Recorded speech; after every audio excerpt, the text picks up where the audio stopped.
Buenos días, ¿cómo andan? ¿Todo bien? Bueno, ya nos vamos metiendo en las últimas clases, aunque no parezca. Queda poco. ¿Qué fue eso?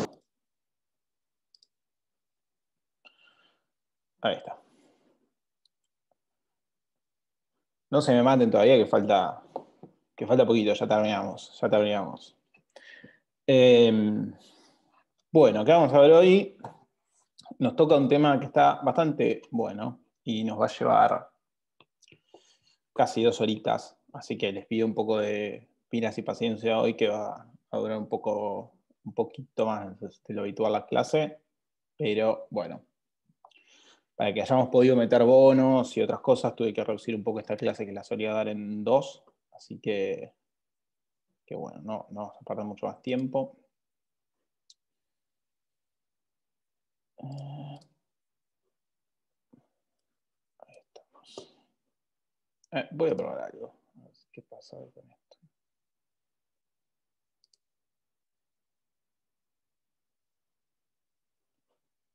Así puedo bajar el chat.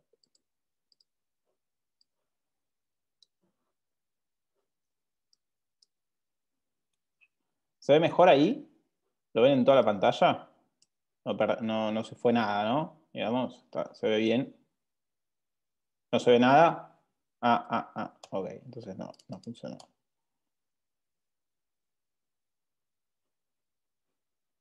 A ver, vamos de nuevo.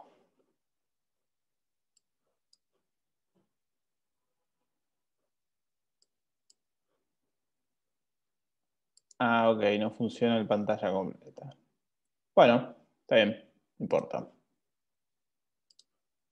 Hacemos como siempre, sí, total. Bueno, ¿qué vamos a hablar hoy? Vamos a hablar de un tema, además de candente, más que conocido en Argentina, que es el tema de la inflación. No, a ver, uno puede hacer un curso entero de inflación, ¿sí?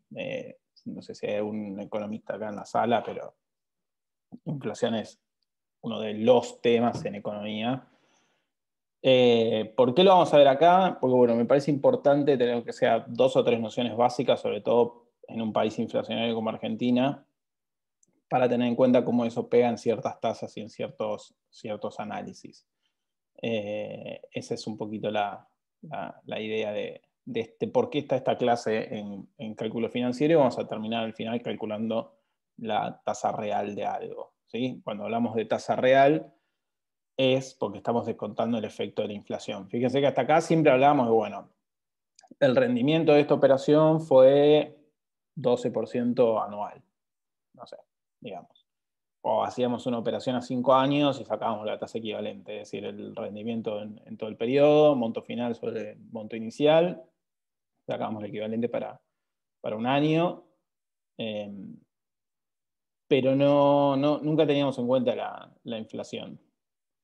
Eso en Argentina es un poco polémico, pero bueno, como siempre, uno tiene que hacer algún supuesto en algún lado o hacer de cuenta que esto por ahora no está, para que entendamos bien los rudimentos de eso, y ahora agregarlo. Otra vez, en general vamos a seguir trabajando siempre como vimos hasta ahora, pero no está de más que hayamos discutido esto en alguna clase y que lo tengan presente. Entonces, bueno, ¿qué es la inflación primero? Les pregunto a ustedes, los leo ahí en el chat, aunque sea, que siempre me divierte esta parte. ¿Qué es la inflación?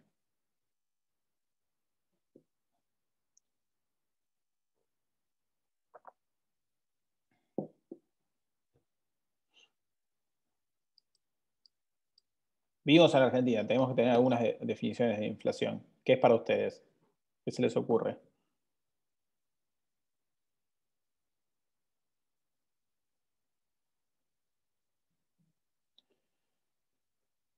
Bueno, ahí tengo una buena cantidad.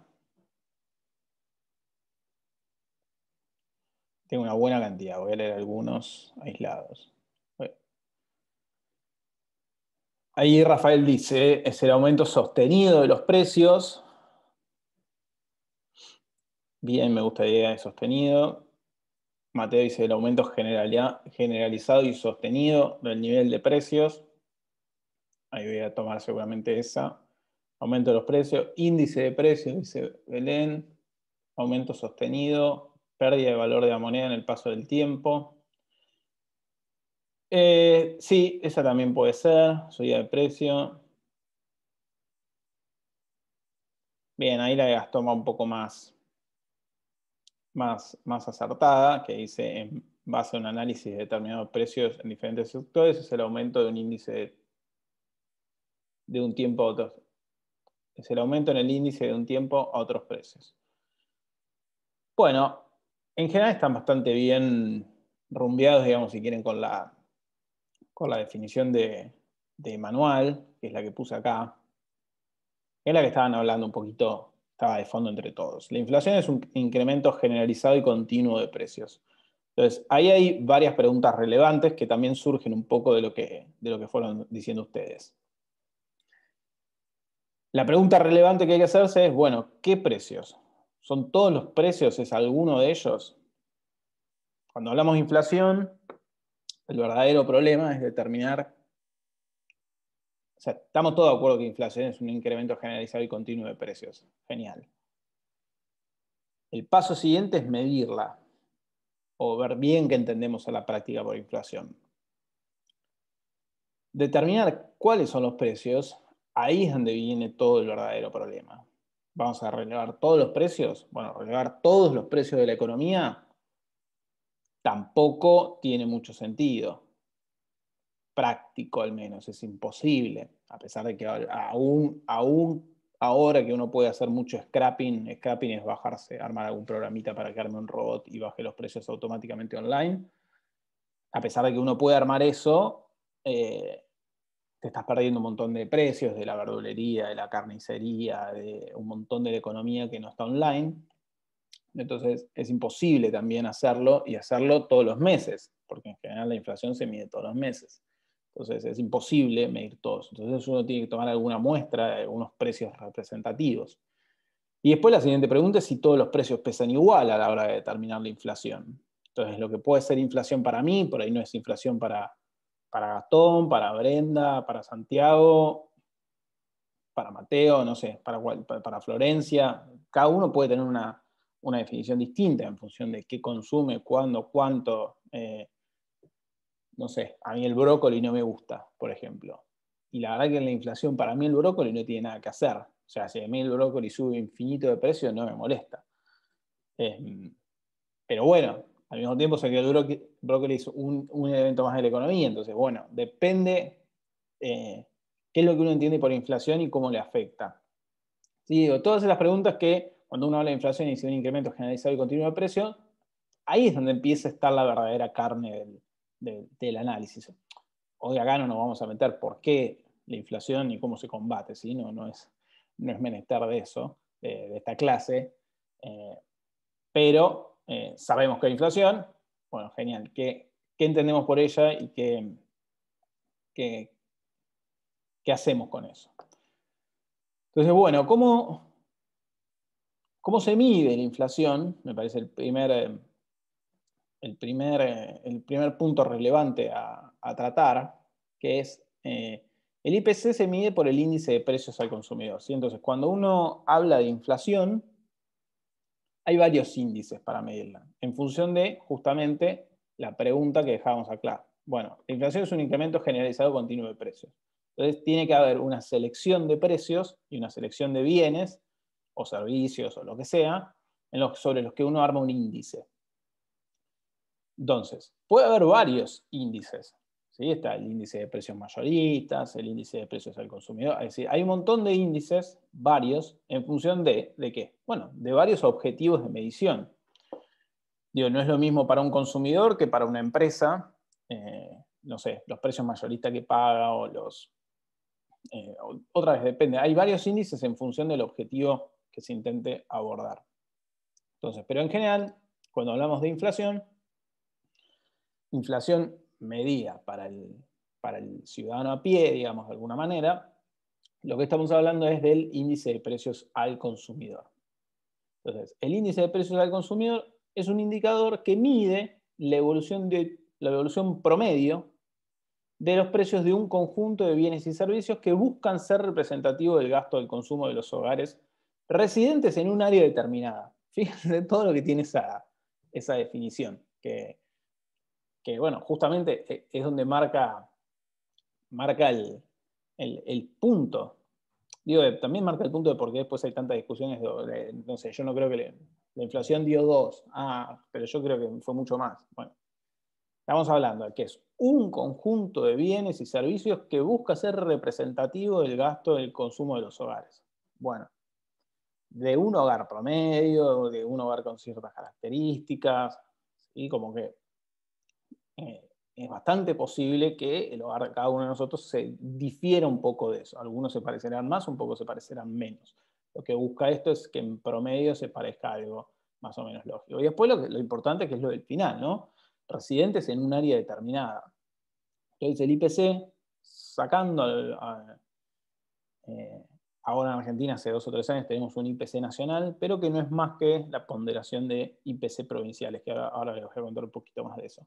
Pero en general entonces es una canasta de bienes y servicios determinada para un área geográfica en particular. ¿Por qué digo esto? Porque bueno, no suele ser la misma la dinámica de precios en Argentina, en la ciudad de Buenos Aires, en la provincia de Buenos Aires, que la dinámica en Misiones, en Salta, en Corrientes, o la dinámica en Tierra del Fuego, por decirlo de alguna manera. Entonces, a veces las dinámicas de precios son distintas, entonces no sería representativo para alguien en Tierra del Fuego, por ahí la inflación de Cava, de la misma manera que no sería representativo para alguien de Cava la inflación de Misiones. Si bien en general uno espera que al menos teóricamente eso más o menos se parezca y en el mediano plazo incluso tienda a ser similar, puedo tener muchas diferencias. Y después tengo diferencias de nivel, ¿sí? De nivel de precios. Obviamente los precios en el sur suelen ser más altos que en la ciudad de Buenos Aires y los precios en el norte suelen ser más bajos, pero eso no debería afectarme en la inflación porque yo con inflación estoy mirando variación de precios, ¿sí? Cuánto cambia de un periodo al otro. No estoy mirando niveles. Cuando hablo de inflación, yo estoy mirando cuánto varía de un periodo al otro. No me importa si una polenta vale en Cava 70 pesos, no sé cuánto, pero 70 pesos, y si en el norte vale 60 y en el sur vale 90. Ese es mi punto de partida. A mí lo que me interesa es cuánto va a valer el mes que viene. Entonces me interesa compararlos con sí mismos, no entre sí. Entonces, bueno, ¿alguna pregunta hasta acá? Bueno, me vale hablando y dejando de preguntarme. Si tiene una, es un buen momento.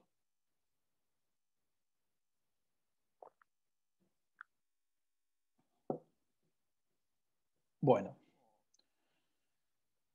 Entonces, lo que sigue, una vez que dijimos, bueno, vamos a armar un IPC, o vamos a entender un IPC, lo que sigue es ver cómo está armado ese conjunto de bienes y servicios representativos del gasto de consumo.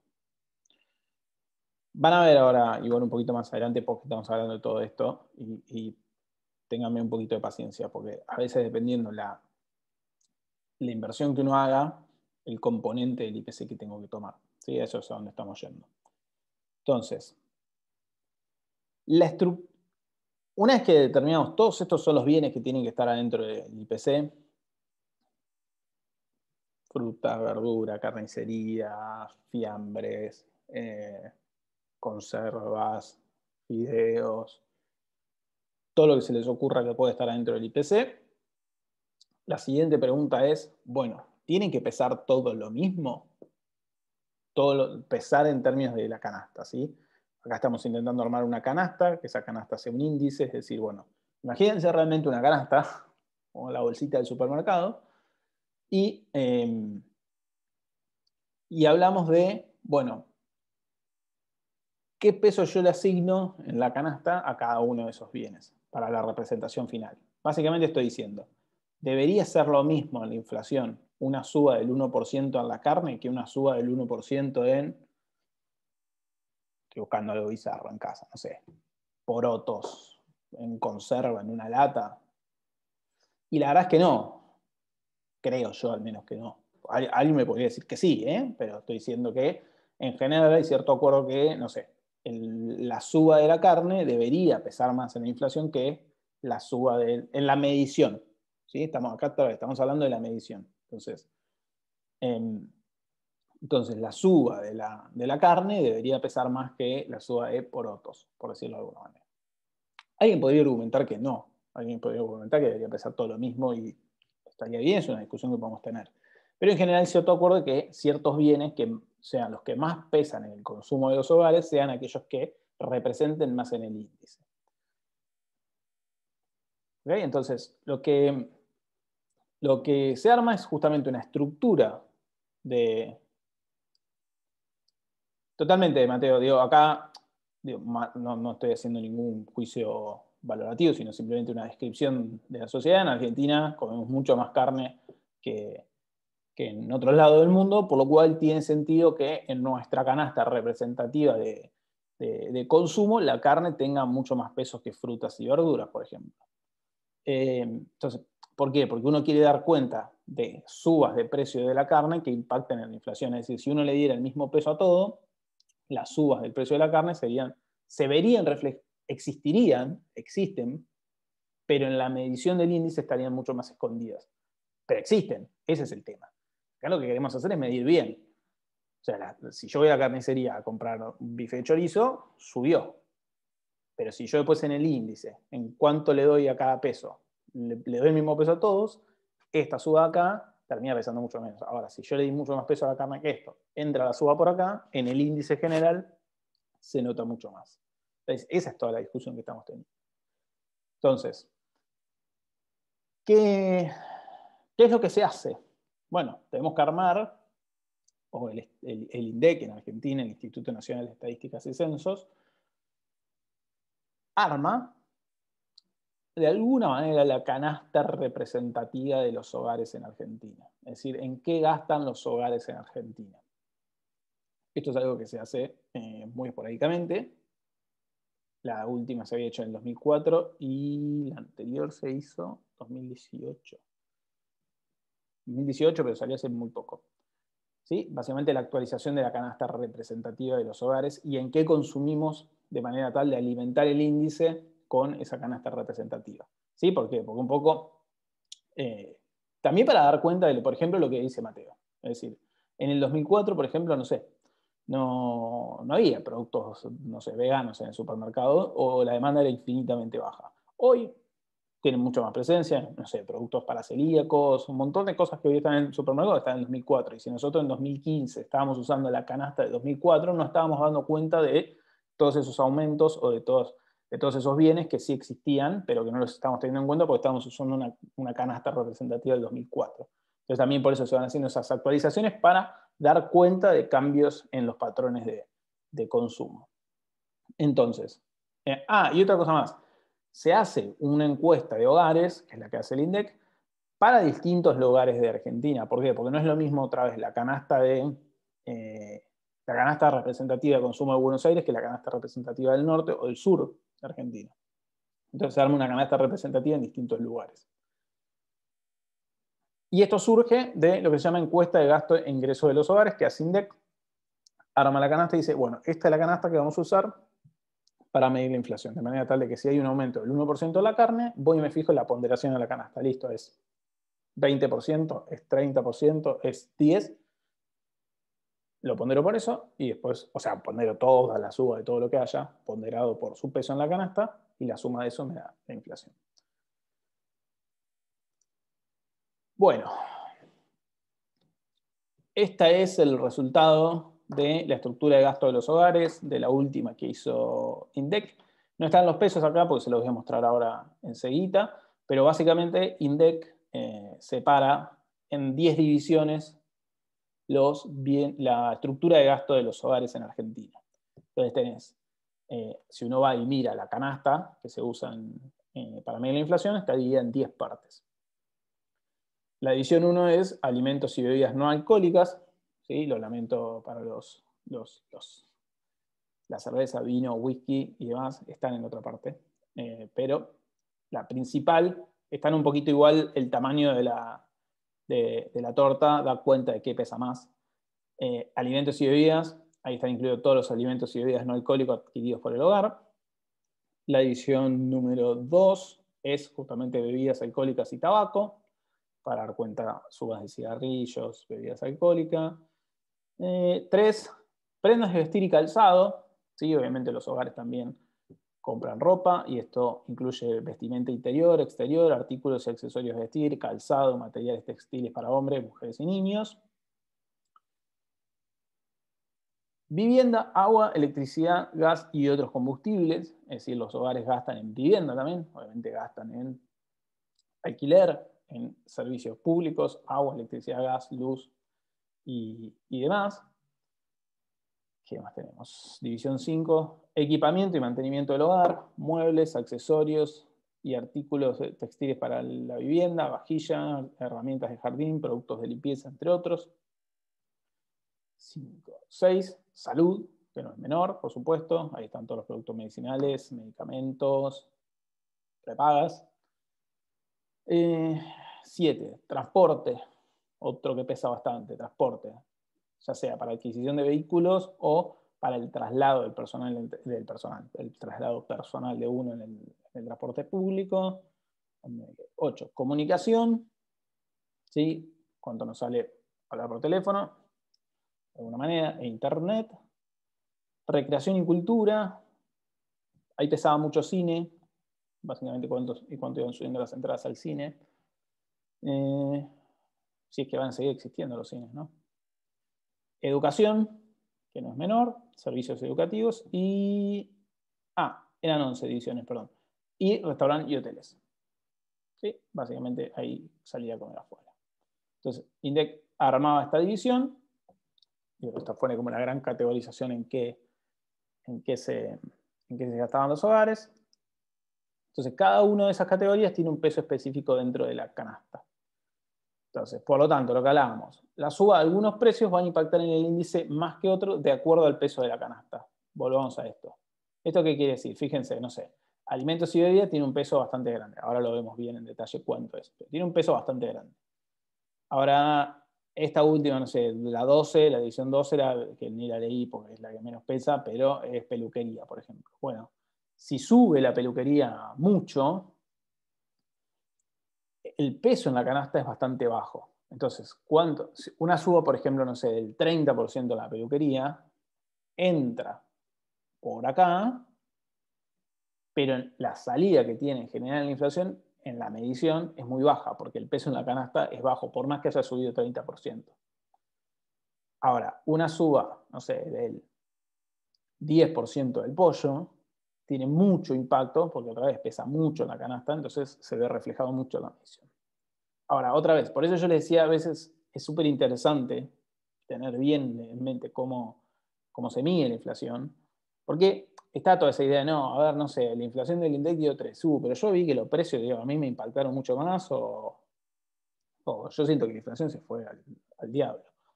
Entonces, tiene que ver un poco con la canasta de cada uno y cómo se diferencia la canasta de cada uno de esa canasta general. No sé, yo no, pero no sé, digo, si sube mucho la barbería, ¿sí? Sube mucho la barbería y no sé, sos alguien que va muy serio a la barbería. Bueno, obviamente no lo vas a dar reflejado en el índice general, pero a vos por ahí te impacta mucho, porque por ahí para vos el ir a la barbería, no sé, todos los meses, pesa mucho más en tu canasta que lo que tiene representado el INDEC. Entonces ahí se empiezan a generar a veces esas diferencias de percepción entre lo que mide el INDEC como inflación. No estoy hablando no estoy hablando del periodo 2007-2015, donde hubo una clara intervención. Estoy hablando, sí, de un periodo normal, donde la cosa está bien medida, que no hay dudas sobre su veracidad del dato, pero que aún sí uno puede tener una percepción distinta de lo que dio sobre lo que uno siente, entre comillas. Bueno, esa diferencia en general está dada por la composición de la canasta. Definitivamente, Brenda, acá pregunta si la participación en las canastas puede ser también por el porcentaje de demanda de cada división. O sea, una familia va a mandar un mes más alimento que definitivamente. Por eso te digo, INDEC hace esta encuesta más o menos cada 10, 15 años a muchísimos hogares, muchísimos realmente, es una encuesta enorme, donde van y le preguntan un poco, bueno, ¿vos en qué gastás? ¿Cómo lo gastás? ¿Cuándo? ¿Cada cuánto vas? Entonces, no sé qué, claro. Entonces, si uno dice, esta familia tiene 100.000 pesos para gastar, la familia agregada de 4 personas tiene 100.000 pesos para gastar, ¿en qué lo gasta? Bueno, se gastará 30.000 en comida, 5.000 en prendas de vestir, no sé. Entonces intentan armar eso de manera tal de que represente el gasto más o menos mensual, que es lo que dice Brenda ahí. Entonces cada peso está asociado a la participación en el gasto. Entonces la encuesta de INDEC es para ver en qué gastas, cómo y en qué magnitud.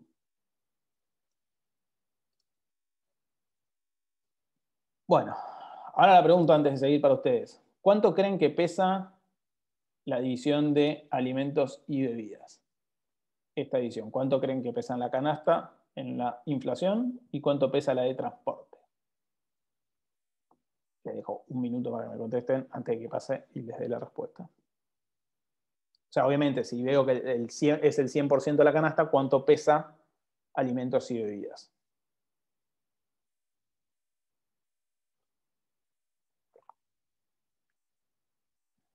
Tengo un 30 ahí, 20, 35,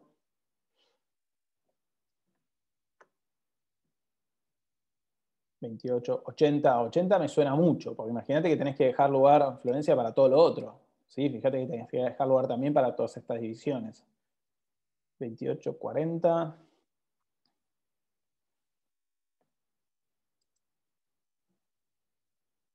35, 40, 40. A ver cuánto da.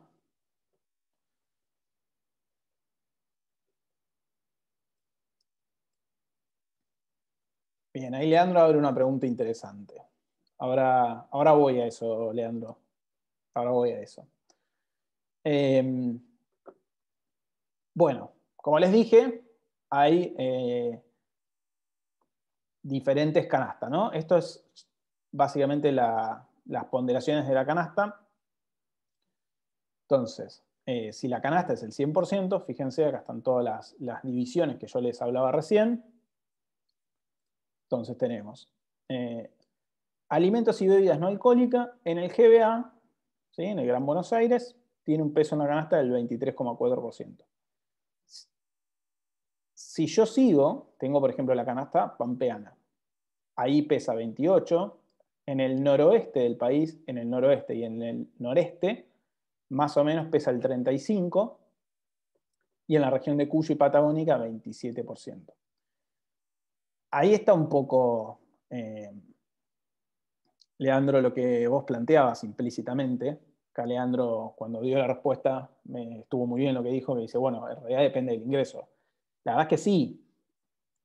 Digo, no es lo mismo la canasta de ingresos para una familia de un decil más bajo de ingreso que para una familia con un decil más alto. ¿Sí? Porque otra vez, si yo tengo un ingreso mucho más grande, lo que participa del alimento, o sea, lo que yo puedo comer, bueno, tiene un límite. El resto lo gastaré en otras cosas si es una familia de un decil alto, y si sos una familia de un decil de ingreso bajo, seguramente la comida es lo que más gastás, es lo más lógico, y entonces pesa mucho más. Entonces los impactos en alimentos te pegan mucho a vos. Bueno, justamente dentro de lo difícil de armar un índice de inflación es dar cuenta de todas. Acá el problema es que vos tenés que armar una canasta representativa para todos. Entonces, bueno, ¿cómo balanceás eso? Después no quita, por eso estamos teniendo toda esta discusión, no quita que después uno pueda hacer algunos ajustes. Porque, por ejemplo, no sé, Leandro, si uno va a hacer un estudio de pobreza en Argentina, no es la forma de hacerlo, sí, porque uno lo hace a través del EPH y se pueden hacer otras cosas. Pero si uno pudiera jugar con estos pesos, es decir, bueno, a mí esto no me representa mucho, y recalculo yo un poco la inflación si tengo la información que está adentro y le doy más pesos a una cosa a la otra, puedo hacer una inflación que se parezca algo más parecido a lo mío. ¿Sí? Entonces, otra vez, depende del objetivo de investigación o de la investigación, ya sea académica o empírica. ¿Sí? No sé, vas a trabajar en una ONG, lo que sea, y necesitas recalcular mejor para ver la inflación en ciertos sectores más vulnerables. Bueno, necesitarás reponderar. Pero lo que les decía, fíjense, en el noroeste y en el noreste y en el noroeste, que suelen ser las regiones geográficas del país menos desarrolladas y de menor ingreso, fíjense que dentro de la canasta, los pesos, o sea, cada una de estas canastas es una canasta para ese lugar. Los pesos en las zonas de un poquito menos de desarrollo que en el centro del país, el peso de alimentos y bebidas es más alto. Y eso responde un poquito a lo que estaba marcando Leandro. ¿Qué es lo segundo que más pesa? A ver, lo segundo que más pesa es transporte. Transporte con el 11%. Hay una discusión en general grande sobre, fíjense, vivienda, agua, electricidad, gas pesa el 10 y transporte pesa el 11.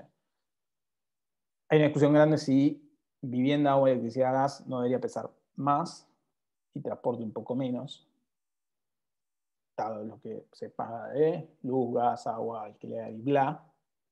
Bueno, son discusiones que hay. ¿Qué más tenemos? Restaurantes. Esto pesa mucho. Y yo les reconozco que me sorprendí cuando empecé a meter hace 2 o 3 años que trabajé en un proyecto midiendo inflación aparte de INDEC. Me sorprendió que, fíjense, restaurantes y hoteles pesan el 10%, tienen mucho peso en la medición del índice. O sea, la suba de alimentos fuera del hogar, la suba de alimentos en restaurante, por ejemplo, pesa mucho en el índice. Otra, estamos haciendo toda esta discusión para que entendamos que, bueno, por ahí, no sé, mañana sale el día que dice la inflación es del 3%. Bueno, a ver, vamos a ver adentro qué subió. ¿Cuánto? ¿Cómo? Porque otra vez, no sé, por ahí alimentos y bebidas subió 5% y restaurante subió X. Bueno, yo quiero ver de dónde viene esa suba, cuáles de las divisiones, de dónde está el núcleo de esto. No quedarme solo con el índice general.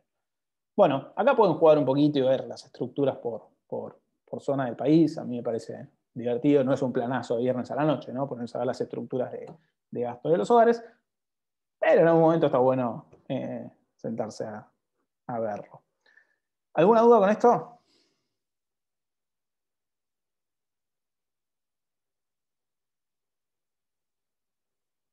¿Vamos bien?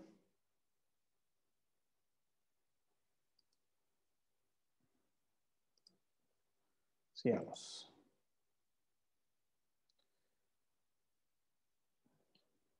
Bueno, entonces,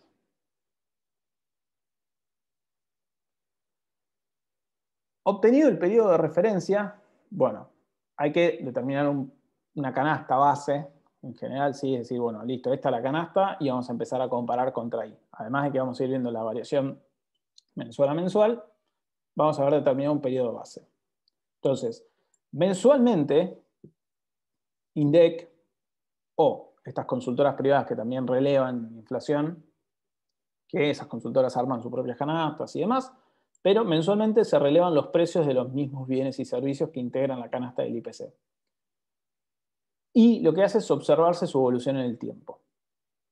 Básicamente, cómo funciona es, hay un séquito enorme de encuestadores que van a los supermercados, peluquerías, centros de salud, infinita cantidad de lugares que van varias veces en el mes y anotar el precio. Entonces, bueno, se compara producto por producto, mes a mes, y de sus variaciones respecto al periodo base se obtiene un número índice. Entonces, como veíamos, se hace una especie de índice de precio por cada una de estas divisiones y se observa la variación porcentual. ¿Sí? Porque otra vez, no sé, la Coca-Cola tiene un precio y, no sé, el pan de Pancho puede tener otro precio. Entonces, yo tengo que tratar de estandarizar todo eso en un mismo índice, como para armar una mini canasta de alimentos y bebidas y ver cómo se comporta esa canasta. Entonces, lo hago con un número índice, que vamos a ver ahora cómo se hace. Entonces, otra vez, veo cómo se comportaron los precios durante el mes y saco un promedio de esos. Primer alerta grande cuando estamos hablando de inflación, que es el famoso efecto arrastre estadístico. No sé si lo escucharon, que lo escucharon después en algún momento. Les puse este grafiquito así para que vean algo. Cuando el INDEC releva, el INDEC cuando uno arma variaciones de precios, uno va siguiendo la variación a lo largo del mes. ¿Sí? Fíjense, no sé, acá tengo un grafiquito de alimentos y bebidas. Subió en un momento y después bajó. Si yo saco el promedio de eso, por ahí me queda estable. O perdón, vamos a ver este caso que es más interesante, el de prendas y calzado de vestir. Este puntito sería el inicio del mes, fíjense acá diciembre, y esto sería enero. Arrancó quieto, quieto, quieto y sube, digamos, los últimos 3 días del mes. ¿Sí? Entonces, este es un ejemplo muy claro de, por ejemplo, el consumidor va el 28 o el 30 a ver ese producto y subió mucho de precio. ¿Por qué? Porque efectivamente vos fuiste en la parte donde subió. Ahora, en este mes, ¿cómo hace INDEC? Lo que hace INDEC es tomar el precio promedio del mes. Entonces, si yo tomo el promedio de esto, ¿cómo me queda? Me queda mucho más bajo. Imagínense, es como que si ustedes sacaron en una materia 7, 7, 7, 7, 7, 7, y sacan el promedio, más o menos van 7 el mes. Y ya vinieron en una materia, vinieron a cálculo financiero y sacaron 10. Genial. Ese 10, ¿cuánto te aporta el promedio? Y la verdad es que te aporta poco, porque yo tenía 7, 7, 7, 7, 7, 10, mi promedio va a ser 7,20. ¿Okay? Entonces, con la suba, con la variación de precio, es lo mismo. Entonces, cuando se toma precio promedio del mes, las subas que se producen en las últimas semanas tienen muy poco impacto en ese mes. En cambio, las subas que se generan la primera semana del mes tienen mucho impacto, porque imagínense, si sube, en general, en Argentina los precios suben y no bajan, si sube la primera semana, es más probable que se quede arriba, entonces las subas de las primeras semanas impactan más en el mes. Las subas de la última semana van a impactar el mes siguiente en el cálculo del índice. Y esto es lo que llamamos en general el efecto arrastre. Todas las variaciones que se dieron en el final quedaron arriba y te dieron una base para el mes que viene. Entonces, a veces las subas que se registran en las últimas semanas del mes no son percibidas por el índice. No es que no están, porque otra vez está tomando promedio. Entonces, al estar promedio, se esconden esos números, se esconden en el buen sentido. ¿Se entendió eso? Por eso me parece importante, es una discusión también que hay mucho de percepción de índices que es importante.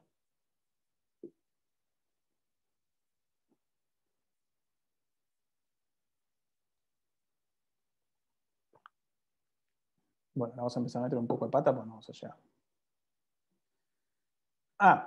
Algo más interesante. Entonces, todas estas divisiones, fíjense, algunas van a subir y otras pueden ser que bajen incluso.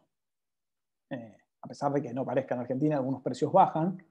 Entonces, adentro de la canasta de inflación general, tengo todas estas divisiones y cada una de estas divisiones tiene ciertos comportamientos. Algunas van para arriba, otras van más. ¿Y qué va a pasar también? Que algunas suben más que el promedio. O sea, alimentos y bebidas puede subir más. Digamos, podéis tener un mes muy fuerte de inflación de suba de precios en alimentos y bebidas, digamos del 10%, y la variación del IPC te puede dar 5. Bueno, porque por ahí todo el resto de todas las divisiones dio muchísimo menos. Entonces, al interior yo veo que alimentos y bebidas subió 10, pero el general dio 5. Entonces, bueno, 5 representa, bueno, a ver de dónde vino la variación. Vino por alimentos y bebidas. Entonces, eso, como bien decía Leandro, tiene mucho más impacto en sectores de menores ingresos. Porque bueno, si en la canasta general da 30, yo sé que en hogares de menor ingreso es mucho más alto. Entonces, me preocupa mucho más una suba en la división de alimentos y bebidas que si en el general dio 5, digamos.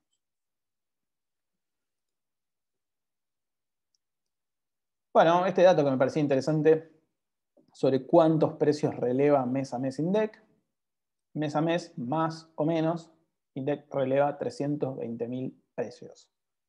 ¿Sí? Es decir, salen un montón de encuestadores, cuánto anotan, lo estoy simplificando, porque no es simplemente así, pero más o menos, para que se den una idea, se relevan más o menos 320.000 precios por mes. Es un montón. ¿Sí? Eso es un montón. Y esta es una discusión que pasó de largo, porque obviamente al lado de un montón de otras cosas que fueron pasando la pandemia, no es la más relevante, pero fíjense, INDEC y todo lo que es medición de inflación, tienen que ir físicamente a ver los precios y preguntar y consultar y chequear. Con la pandemia y la cuarentena, todo eso se vio imposibilitado. Entonces tuvieron que usar un montón de métodos alternativos, por lo cual hubo toda una discusión académica sobre cómo hacer eso. ¿Sí? Cómo hacer para que sea el menor impacto posible. Porque decir, bueno, uno puede recurrir a a lugares online para ver algunos precios, pero por ahí se complica con la base de comparación, porque a veces los precios online no son los mismos que los precios físicos, entonces puede traer algún problema de comparabilidad. Bueno, si vos venías poniendo siempre precios físicos y ahora me pones online, que por ahí por algún motivo suelen ser más altos que los precios físicos, entonces si ese mes me pusiste precio online, la variación te va a dar mucho mayor, pero en realidad también es un problema por la construcción de cómo venías vos haciendo el índice. Y no necesariamente va a ser más inflación, sino porque simplemente cambiaste el canal de compra. Discusiones que tenemos los académicos, pero que son interesantes también que vayan teniendo. Entonces, ¿dónde releva? Bueno, se releva en supermercados, autoservicios, mercados de barrios, centros comerciales, en 39 aglomerados urbanos de todas las provincias, en Autónoma y en los 24 provincias del Gran Buenos Aires.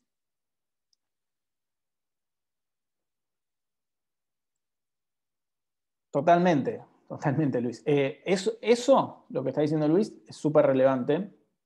Dice, hay que ver también de dónde toman los precios, porque no es lo mismo los precios del supermercado chino que los precios del día o Vital. Estoy totalmente de acuerdo.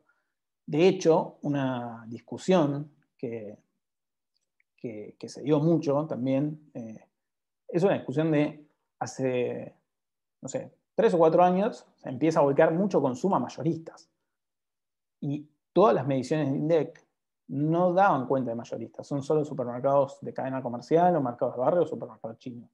Pero no dan cuenta de mayoristas, pero cada vez mucha más gente fue a comprar a mayoristas, porque obviamente los precios eran un poco mejor, era más conveniente, y no daba cuenta de eso. Entonces es interesante también. ¿Dónde va INDEC a tomar los precios? Es secreto estadístico. Esa información no es pública. ¿Por qué? Porque, bueno, justamente para evitar manipulación, para evitar cosas raras. Entonces, eso es secreto estadístico, no se conoce dónde va INDEC a relevar los precios. Bueno, entonces acá les dejé, ya lo estuvimos discutiendo esto a lo largo de la charla que venimos teniendo estos 40 y pico de minutos. Sí podemos saber que no es lo mismo IPC, ¿sí? Ya podemos ir viendo que no es lo mismo índice de precio del consumidor que costo de vida. Me refiero a costo de vida como, bueno, estas ideas, para esto nos refleja, no sé, salió el INDEC con 3% de inflación para el mes. Bueno, pero esto no refleja lo que yo siento. Bueno, lo más probable es que tu canasta de consumo se diferencie mucho de la canasta de INDEC.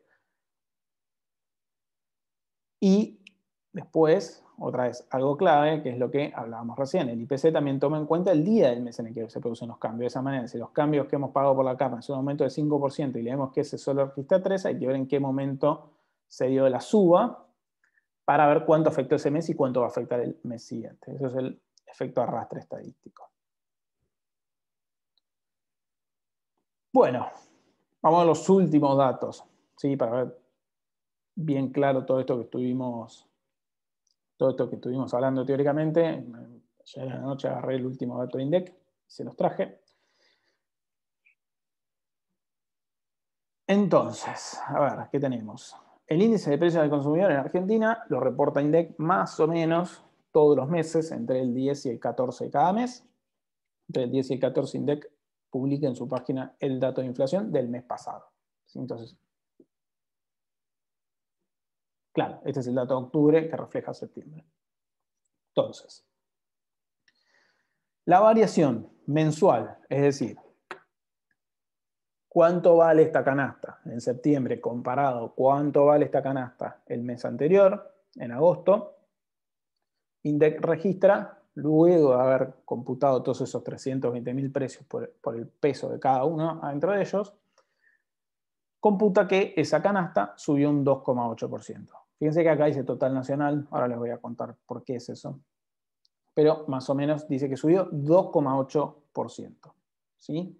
Entonces, INDEC dice que la canasta representativa de bienes y consumos de los hogares de los argentinos registra una suba del 2,8%. Mes contra mes.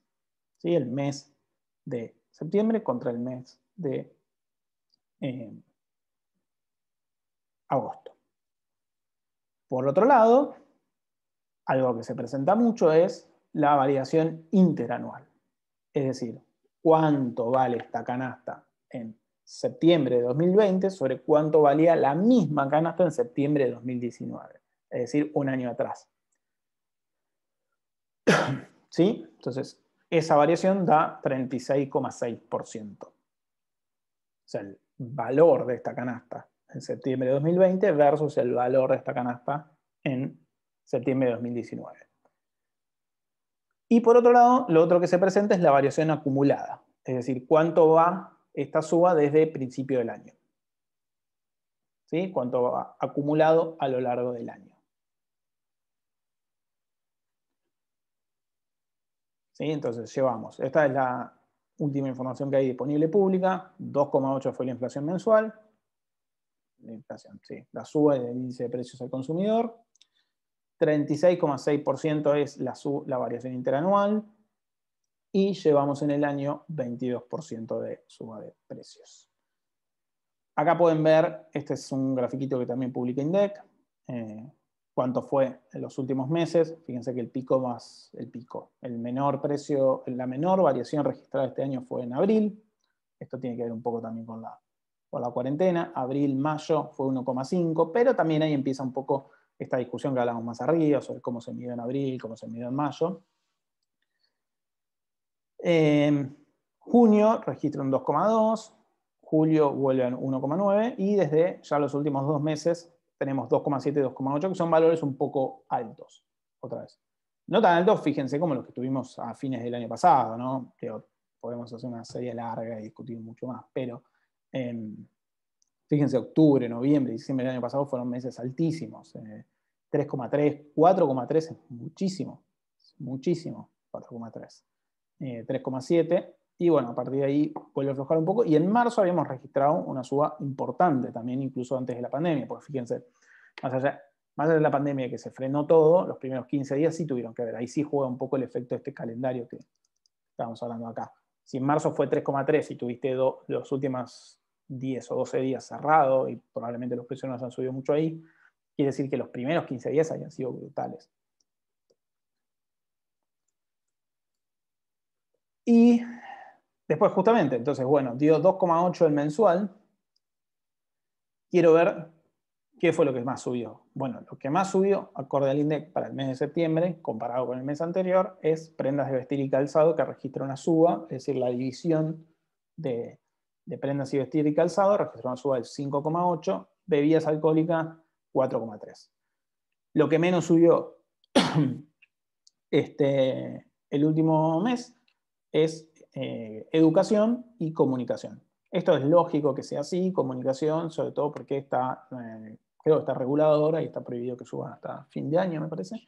Entonces es lógico que eso haya dado 0,1, habrá alguna cosa que midieron que sí subió, pero en general eso va a estar así los próximos meses. Y educación también, porque tiene que ver mucho con las cuotas de colegios, universidades y demás, que en general están planchadas. ¿Alguna duda con esta lectura?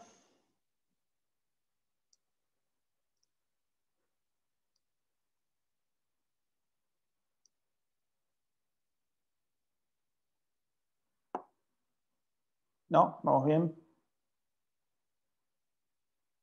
Lo tengo a Luis acá, no hay nada más. No sé si Luis se enganchó con el tema y los demás los aburrí y los perdí.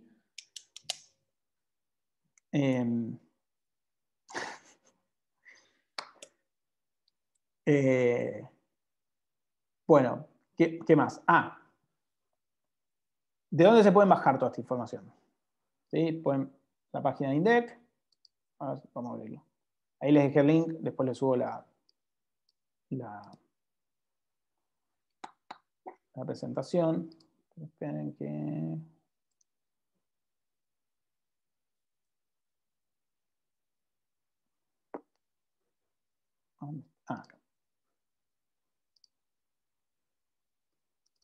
Entonces, en ese link los va a llevar a esta página, que es la página de índice de precios al consumidor. Y acá todos los meses se actualiza y pueden entrar a bajarse esos numeritos que yo veía en el agregado. Si van acá a leer informe, van a estar el informe con todo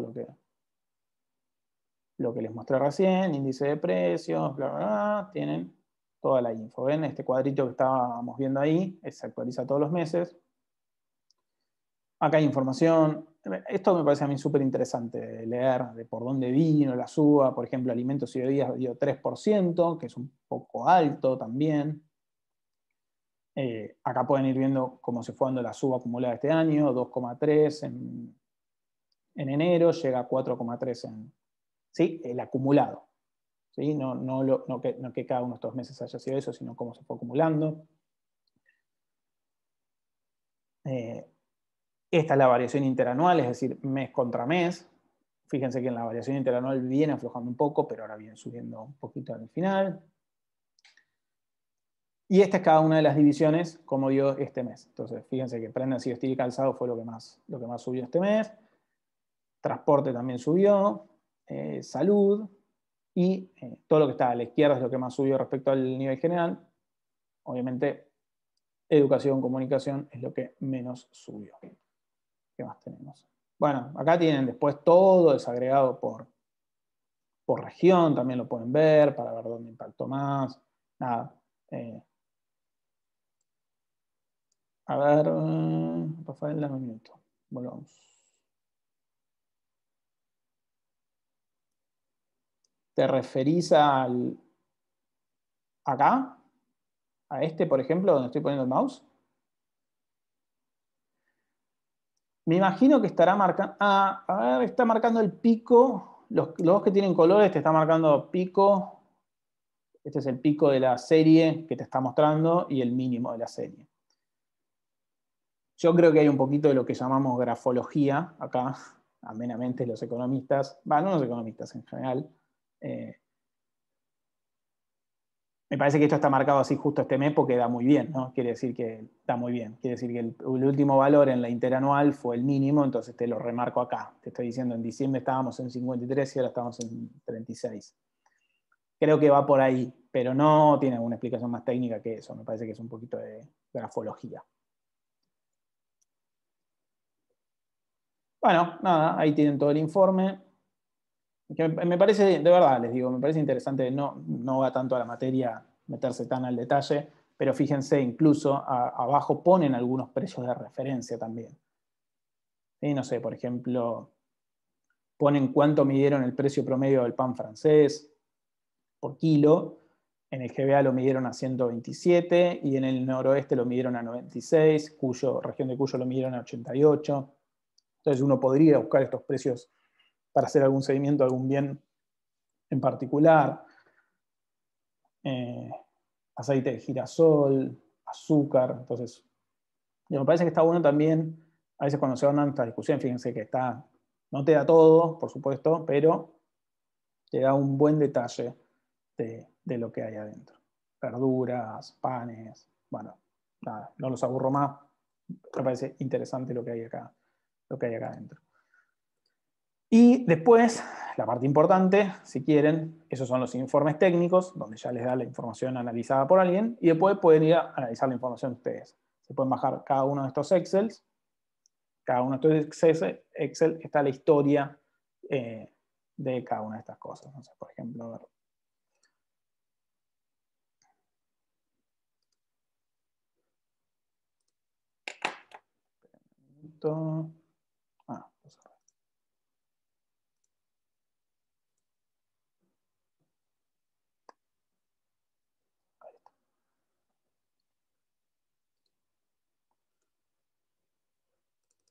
Si se bajan alguno de esos Excel, les van a venir cosas como estas. ¿Sí? Ahora después les voy a explicar un poquito más qué son estos índices, pero tienen toda la información para jugar, para calcular distintos niveles, distintas coberturas. Bueno, hay mucha info.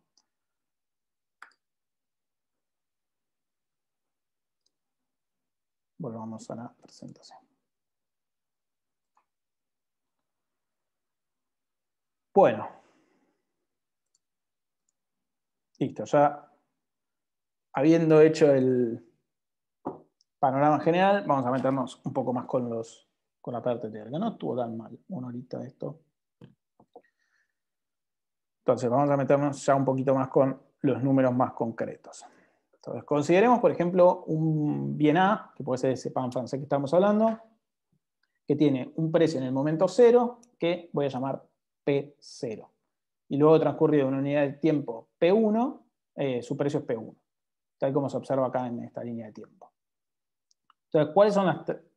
En el momento cero tengo un precio P0, es decir, P0 es, no sé, el pan, que hoy vale 127, como decía INDEC, y el precio 1 luego de un mes es 38, por decir algo. Eso me refiero con P0 y P1.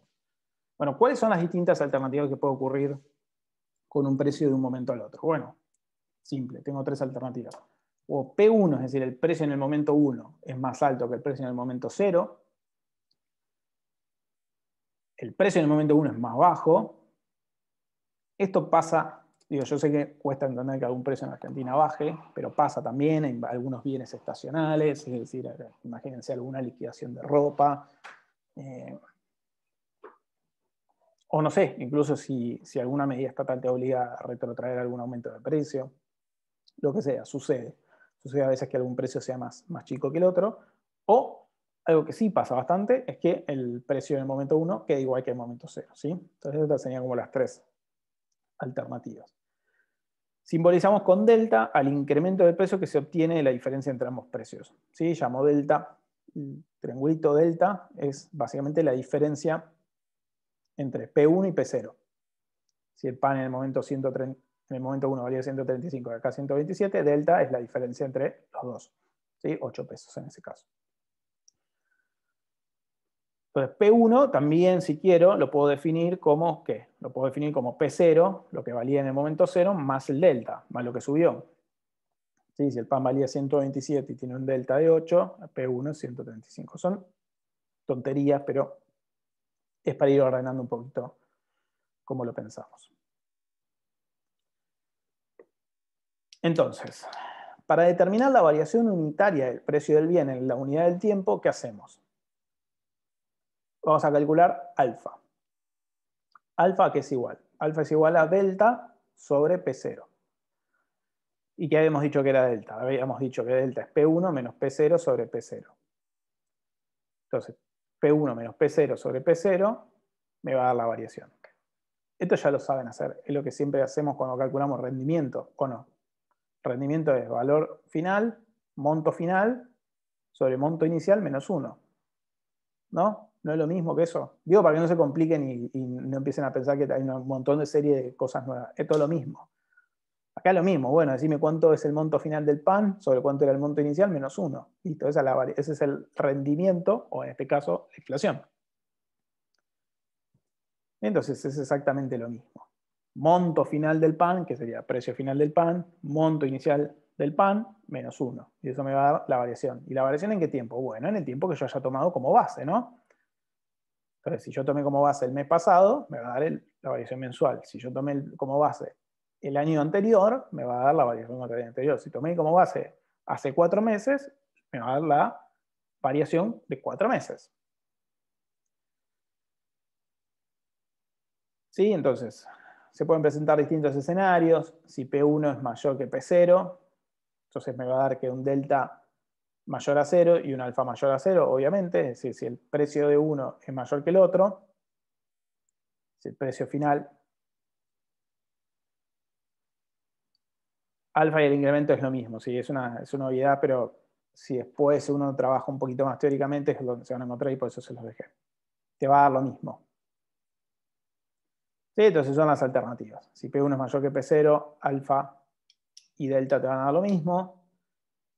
Si P1 es menor a P0, alfa y delta van a ser negativos. Y si no tengo variación, no cambia nada. Bueno, entonces ahora sí, metámonos con la parte un poco más de carne de todo esto. Entonces, las canastas se presentan en forma de número índice. ¿Qué es un número índice? Bueno, un número índice es justamente poner en la misma unidad de medida cosas que están en distinta unidad de medida, para poder comparar cosas distintas. ¿Sí? Porque otra vez, si el tomate vale, ahora se fue del demonio el tomate, pero si vale 170 pesos el kilo de tomate y el kilo de papa vale 50, bueno, tengo que poner todo en una unidad común de medida. Entonces armo un número índice. Es decir, bueno, toda esta canasta vale 100, que eso es lo que en general se suele hacer. Es decir, bueno, al inicio esta canasta vale 100. Y así la voy midiendo a lo largo del tiempo. Entonces, INDEC, si bien presenta las variaciones ya te da el número hecho, lo que hace es darte el número índice de la canasta. Entonces ya resume toda esa información. Entonces lo que te dan es el número índice. Entonces, lo que en general se suele hacer es determinar una base de comparación y se lo iguala a 100 para luego reportar las diferencias. Entonces, por ejemplo, consideren, esto es una tablita de la misma manera que en general te dan las cosas en INDEC. Entonces, por ejemplo, INDEC nos dice que en enero la canasta, la que estuvimos viendo arriba, tenía un índice de 106. En febrero ese mismo índice era de 119, en marzo era de 134, en abril era de 161 y así sucesivamente. Entonces, bueno, uno tiene que ir calculando justamente los delta y los alfas. ¿Sí? Esto es lo que me dio INDEC. Listo, trabaja con esto. Genial. Entonces, por ejemplo, los índices toman como base un mes de un determinado año, partiendo de 100 y van acumulando las variaciones de precios. Esto es importante porque obviamente las variaciones de precios se van dando siempre sobre el momento anterior. Por ejemplo, cuánto suba hoy la carne depende de cuánto subió ayer, y cuánto subió ayer dependió del día anterior. Si todas las variaciones de precios en inflación son acumulativas, ¿sí? Como una especie de interés compuesto, de alguna manera. Pues siempre se va acumulando sobre el precio anterior. Entonces, veamos. ¿Cómo determinamos, por ejemplo, la inflación de marzo, es decir, el alfa de marzo? Bueno, lo primero que nos tenemos que preguntar es contra qué lo vamos a comparar, ¿no? Si quiero comparar contra marzo del año pasado o quiero comparar contra el mes anterior o contra cualquier mes que se me antoje. Pero, por ejemplo, lo más normal sería compararlo contra el mes anterior. Entonces, ¿cómo hacemos? Bueno, alfa, yo me tengo que ir a mirar marzo, es 134,58 el índice. Entonces, ¿cómo lo voy a comparar? Bueno, P1, ¿sí? Mi P1 sería el índice en marzo. Mi P0, si lo voy a comparar contra el mes anterior, entonces es el índice de febrero, todo sobre el índice de febrero, que sería en este caso mi base de comparación. Entonces, índice de marzo sobre índice de febrero menos 1. Entonces, si me voy acá, el índice de marzo es 134 sobre el índice de febrero, que es 119, menos 1. Y de esa manera tengo el índice de el alfa o la inflación de marzo, comparada con febrero. Entonces, si por ejemplo yo digo, quiero mirar por algún motivo la tasa de inflación del bimestre, marzo-abril, de manera tal de que me incluya los 2 meses. Yo quiero saber cuánto es la variación de estos últimos 2 meses. Bueno, dado que la variación es acumulativa, ¿sí? Obviamente los precios de abril subieron sobre los precios de marzo, y este índice ya me va dando cuenta de cómo se fueron acumulando, porque otra vez, el precio de abril es la suba sobre el precio de marzo, y el de marzo es la suba sobre... Entonces, si yo ya miro el índice de abril, ya está incluido ahí abril y marzo. ¿Sí? Entonces, si yo quisiera mirar cuánto fue la tasa de inflación del bimestre marzo-abril, mi precio final, mi P1, ¿cuál es? El índice de abril, que ya tiene incluido abril, marzo y todo lo anterior. ¿Y contra qué lo voy a comparar? Lo voy a comparar contra mi mes de referencia, febrero. ¿Sí? Entonces, de esa manera yo tengo la comparación entre marzo y abril versus febrero. Y entonces ahí me van a estar incluidos los 2 meses. ¿Sí? Entonces, ¿cómo saco el alfa bimestral, por ejemplo? Bueno, índice de abril menos índice, menos índice de febrero sobre índice de febrero. Básicamente, índice de abril sobre índice de febrero menos 1. Entonces, de esa manera estamos considerando la inflación conjunta de 2 meses. El resultado va a ser la inflación. De esa manera, pues voy a estar comparando abril, marzo versus febrero. Tengo 2 meses ahí dentro de ese resultado. En el anterior tenía uno solo. Por eso les digo que depende otra vez de lo que uno quiera armar. Quiero sacar la inflación trimestral, pongo 3 meses ahí adentro. Si quiero sacar la inflación del cuatrimestre, bueno, pongo ahí adentro lo que quiera. Por eso digo, de acá es lo que uno tenga ganas de hacer y lo que uno tenga ganas de medir. Lo que tienen que hacer ustedes es un buen análisis de qué es lo que están midiendo y lo que están tomando como comparación.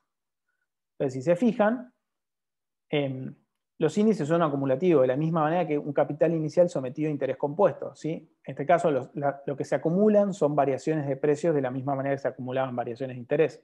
¿Sí? Entonces, el 2% de febrero, después viene el 3% de marzo, digamos. Pero entonces este 3% es sobre el 2% anterior, porque esos precios ya subieron. Y después viene abril, digamos que tiene un 1%. Pero este 1% es sobre el mes, en la suba de marzo, que ya tenía la suba de febrero. ¿Sí? Es lo mismo. Inflación funciona exactamente igual que interés compuesto. ¿Alguna duda con esto?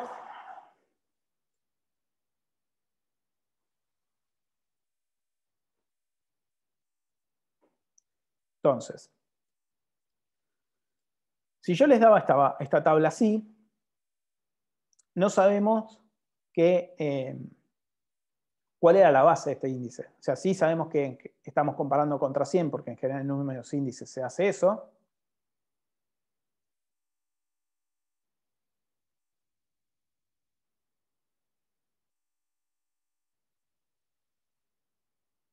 Abril, o sea, la suba de abril ya tiene toda la suba de toda la vida para atrás. Pero yo estoy tomando, quiero sacar la inflación de abril y marzo, de los dos juntos eso. Entonces, ¿contra qué comparo? Contra o sea, imagínate, el índice de abril tiene toda la historia para atrás. Si yo le pongo como base febrero, solamente me voy a estar quedando con este pedacito que son los 2 meses que me interesan. Si yo pusiera como base enero, me quedo con este pedacito. Y así sucesivamente en función de contra qué compare. Entonces decíamos, si yo les doy esto así, uno no sabe cuál es la base de comparación de esto. ¿Sí? No sabe dónde está el base 100. Por ahí INDEC determinó que sea, no sé, abril del 2016, no sé, lo que se le haya antojado hacer INDEC. Yo no lo conozco, ¿por qué? Porque me tiraron esto así y yo sé que la canasta valía 106, la canasta en febrero valía 119 y no sé qué. Bueno, eso no impidió que ustedes puedan hacer estos cálculos, ¿sí? No lo impidió. Total, ustedes tenían el valor del índice acá y el valor del índice allá. ¿Sí? Entonces, no necesariamente tienen que tener la base para hacer estos cálculos. Pero, si uno quiere, puede decir, bueno, a ver, yo voy a recalcular la base, es decir, voy a reponderar todo esto en función de algún número que tenga ahí mismo. Entonces, por ejemplo, acá les volví a poner la base anterior, la tablita, ¿sí? La tablita anterior, que estaban 2 diapositivas más arriba.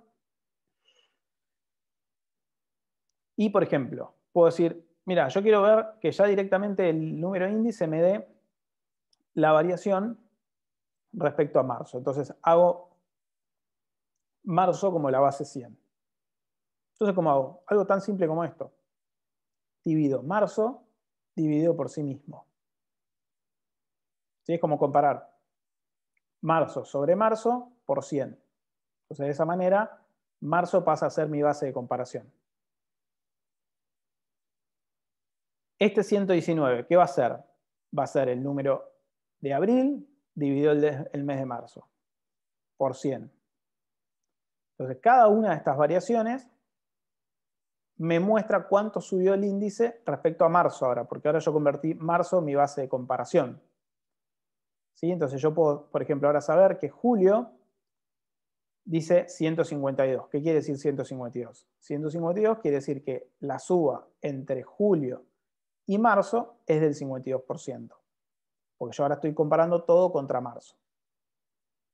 Entonces, de esta manera yo ya puedo leer esta tablita con base marzo. Entonces, cada uno de estos números que tengo acá me dice cuánto es ese nivel respecto a marzo que yo tomé como base. Digo, si quisiera hacer una lectura más rápida y sencilla, ¿sí? Pero todavía no me dice nada de eso de las variaciones mes a mes. Entonces, fíjense, acá lo que hice fue calcular el alfa de cada uno de estos meses. Como lo habíamos visto, aún sin cambiar la base, ¿sí? Calculando esto, mes a mes. Entonces, ¿cuánto era la variación mensual acá? La variación mensual era febrero sobre enero menos 1, 11%. ¿Cuánto es la variación mensual de marzo? La variación mensual de marzo es el índice de marzo sobre el índice de febrero menos 1, el índice de abril es abril sobre marzo menos 1 y así sucesivamente cuando cambié las variaciones mensuales, para calcular las variaciones mensuales. Lo que les quiero mostrar es, si yo cambié la base, es decir, hice este cambio acá, cambié la base, porque no sé, me pintó cambiar la base. Veamos, hice el mismo ejercicio con la base cambiada, porque fíjense, al cambiar las bases cambia el número del índice. Pero el cambio de base, fíjense que no afecta a la variación mensual. ¿Sí? No afecta a la variación mensual, es decir, cuánto subió de abril a marzo sigue siendo 19,90, independientemente con la base que yo que lo calcule. ¿Ok? Entonces el cambio de base, que yo me ponga a recalcular ahí la base por lo que quiera hacer, me importa, no me impacta sobre las variaciones mensuales. Entonces, calcular este alfa, que veníamos hablando acá arriba, calcular este alfa, no importa la base que tenga, ¿sí? Siempre va a dar lo mismo.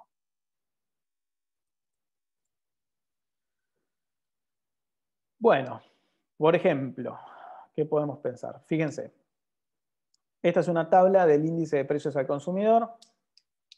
Siempre todos los cuatrimestres me digo que esto lo tengo que actualizar en algún momento y buscar los que verdaderos son, porque esto lo saqué de INDEC y durante 2007 y 2008 los números eran cuanto menos polémicos.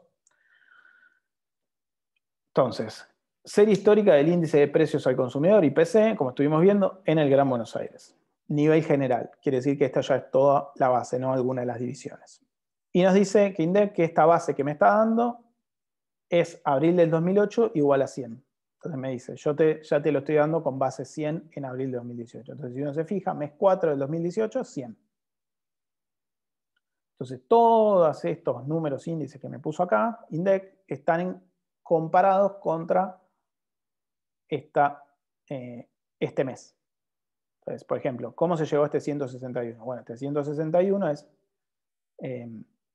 comparado contra marzo de 2018, abril de 2018. Entonces yo puedo decir, ya simplemente mirando esta base, esta tabla así, que la suba entre septiembre, ¿sí? 9 del 2013, la suba entre septiembre de 2013, acorde al INDEC de ese momento, entre septiembre de 2013 comparado con abril del 2008 es del 61%. ¿Sí? Porque yo ya sé que este 61 está comparado contra acá. Este 161 es comparación contra marzo. Cada una de estas lecturas son contra marzo. Pero no me sirve tanto esa lectura. ¿Por qué tengo que compararlo ahí? Bueno, yo en realidad, como veníamos hablando, me interesa más calcular cuánto es la suba de septiembre del 2013 contra el mes anterior, o la suba de septiembre contra septiembre anterior, o el acumulado del año, que esos son los números que me dan más información. Y es lo que vamos a hacer en el siguiente ejercicio. Entonces, en el siguiente ejercicio vamos a calcular tasa de inflación de 2012, tasa de inflación de enero del 2010, cuarto bimestre y tasa de inflación promedio, teniendo en cuenta esta tabla. Pero sí les sintió un poquito con lo de la base porque en realidad te los dan así, ¿sí? Cuando cualquiera trabaja con números índices te lo dan de esta manera, te dicen la base es tanto. Bueno, listo. Pero te lo dan así. Después ustedes tienen que hacer el laburo de la manera tal de que les interese la base relevante o no darle pelota directamente a la base e ir a trabajar con los números. Entonces tenemos que calcular la tasa de inflación del año 2012. Bueno, ¿cómo podemos calcular la tasa de inflación del año 2012? Teniendo en cuenta esta tabla. Bueno, sabemos que es acumulable, ¿no? La tasa de inflación. Entonces, a ver, háganlo ustedes. ¿Cómo calcularían la inflación del 2012? Teniendo en cuenta esto y lo que vimos hasta acá. Tómense si quieren un minutito. Yo voy a buscar un vaso de agua. Si quieren, tómense un minuto y fíjense si pueden calcular la tasa de inflación del 2012 y cuánto les da.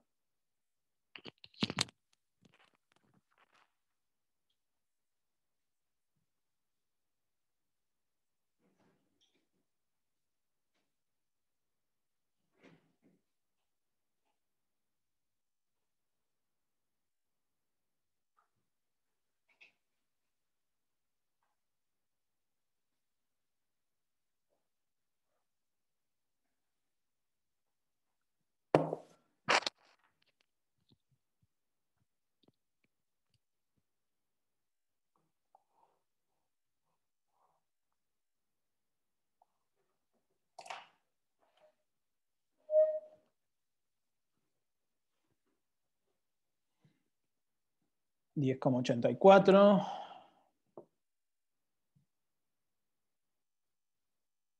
¿Qué más tenemos ahí?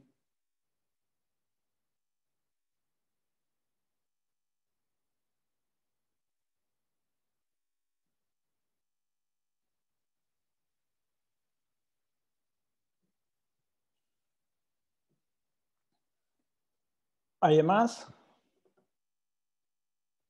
9,84. Bueno, ahí más o menos tenemos 3 referencias. Entonces, el ejercicio me pide cuánto fue la inflación del 2012. Bueno, yo tengo, por ejemplo,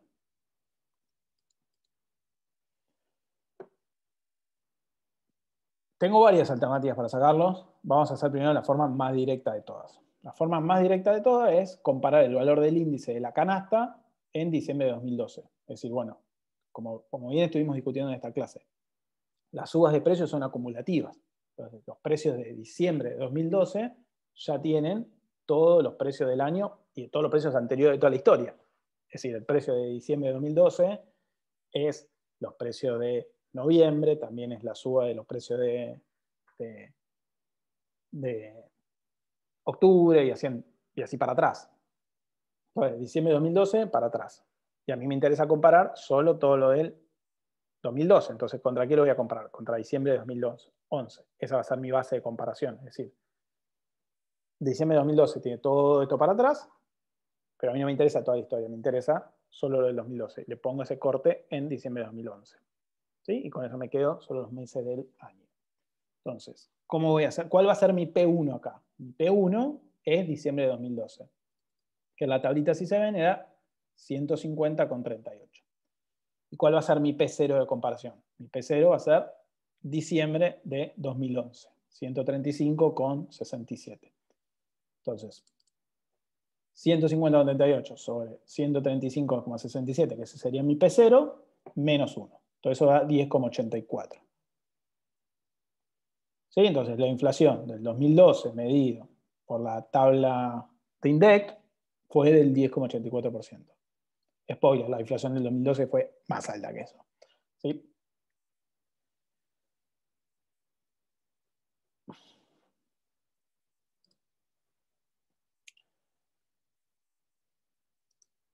Hay otra forma de calcularlo, o sea, esta es la forma directa. Fíjense que además en esta forma no nos interesó nada. No es que no nos interesó cuál era la base de comparación. No nos importó si era base. O sea, digo, listo, nosotros agarramos los dos números y ya con eso tenemos la información relevante. Esta es la forma directa de cálculo, la más fácil. Hay otra, que es la forma indirecta, que es, bueno, de la misma manera que vimos interés compuesto. Entonces, el alfa, otra forma de definirlo, es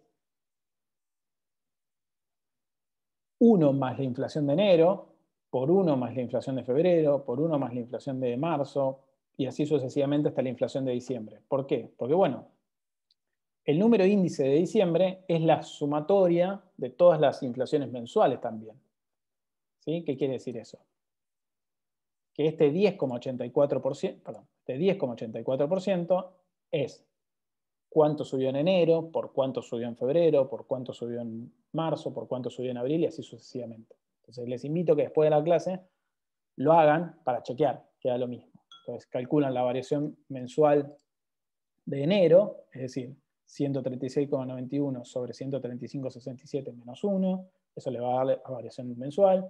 La variación mensual de febrero, que es 137,92 dividido 136,91 menos 1, y así sucesivamente. Y tienen todas las variaciones mensuales. Si hacen esa ponderación mes a mes, les va a dar 10,84. Esa es la forma indirecta. No es que no tenga sentido, pero está bueno como para que ustedes vean de dónde salió ese 10,84 también y que es lo mismo que interés compuesto.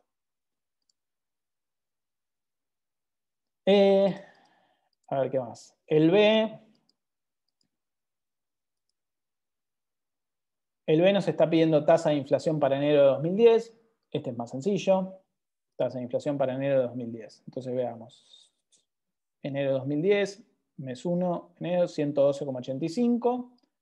Entonces la inflación para un mes lo comparo contra el anterior, es el mes de diciembre de 2009, 111,69. ¿Sí? Mi P1 entonces sería 112, mi P0 111,69. ¿Sí? Entonces, listo. 112,85 sobre 111,69 menos 1 me da 1,03%. A ver, ¿qué más nos está pidiendo? Tasa de inflación para el cuarto bimestre de 2009. Entonces, cuarto bimestre, nos interesa ir a buscar el índice de agosto. Nos está pidiendo 2009, ¿no? Sí, 2009. Entonces, primer bimestre, enero-febrero. Segundo bimestre, marzo-abril. Tercer bimestre, junio-julio. Cuarto bimestre, mayo-junio. Cuarto bimestre, julio-agosto. Entonces, el ejercicio nos dice, decime cuánto fue la inflación del cuarto bimestre. El cuarto bimestre está compuesto por julio-agosto, y como bien sabemos, igual que hicimos al principio, cuando estaba el ejemplo del alfa, bueno, tengo que usar ¿qué cosa? El índice de agosto, porque el índice de agosto tiene adentro el índice de agosto más el índice de julio más todo lo anterior.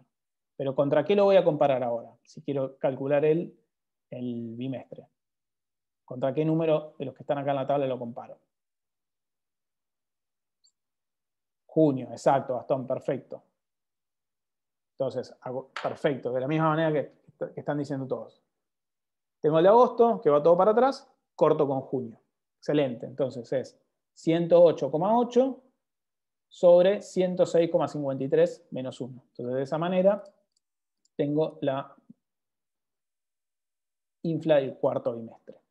¿Sí? Esa da 1,45 y ese está incluyendo 2 meses. ¿Sí? Esa es importante la lectura. No olvidarse que ese está incluyendo 2 meses. ¿Qué más tenemos?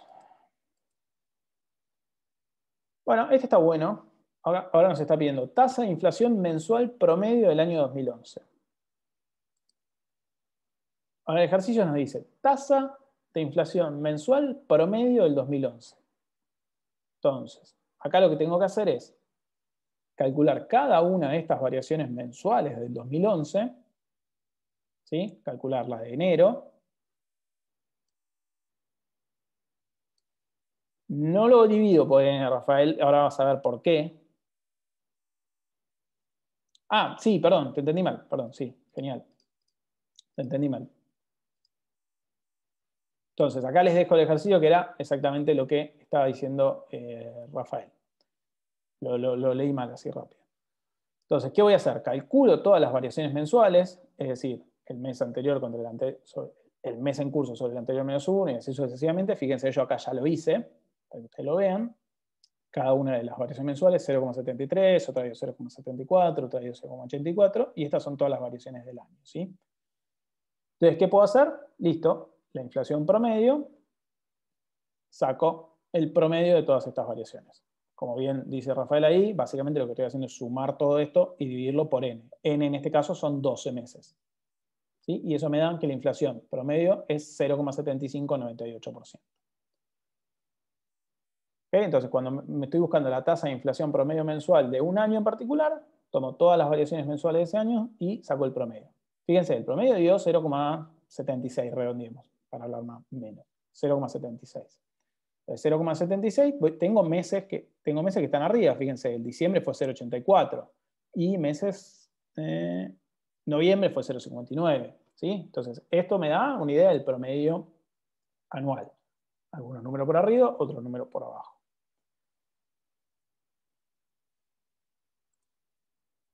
Ahora, tengo otra forma de calcular el D. Hay otra forma. ¿Sí? A nosotros nos dio 0,7598.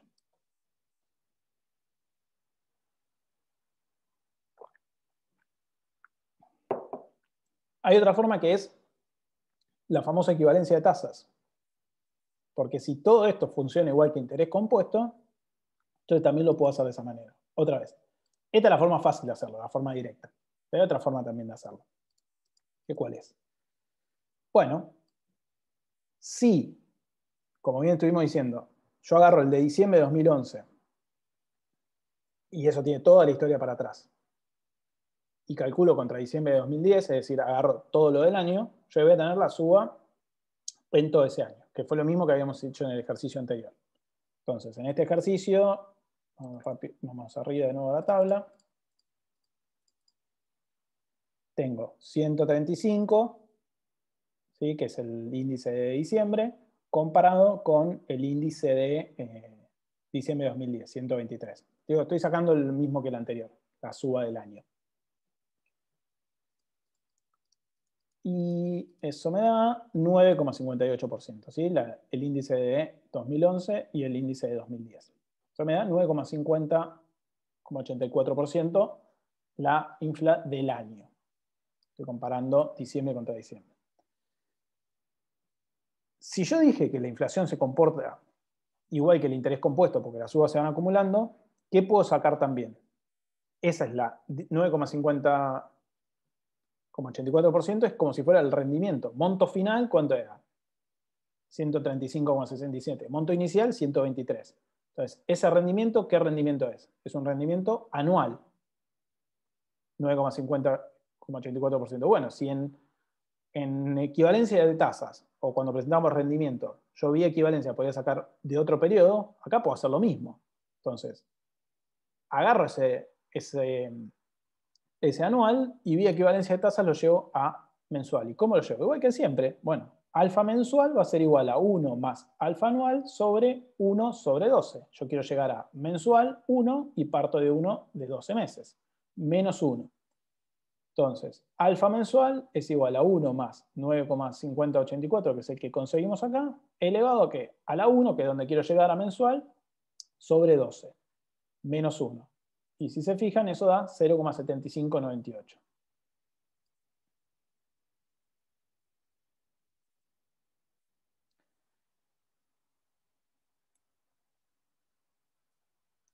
Claro, a ver, ¿qué lectura tiene esto, Rafael? Porque acá es donde se empieza a complejizar.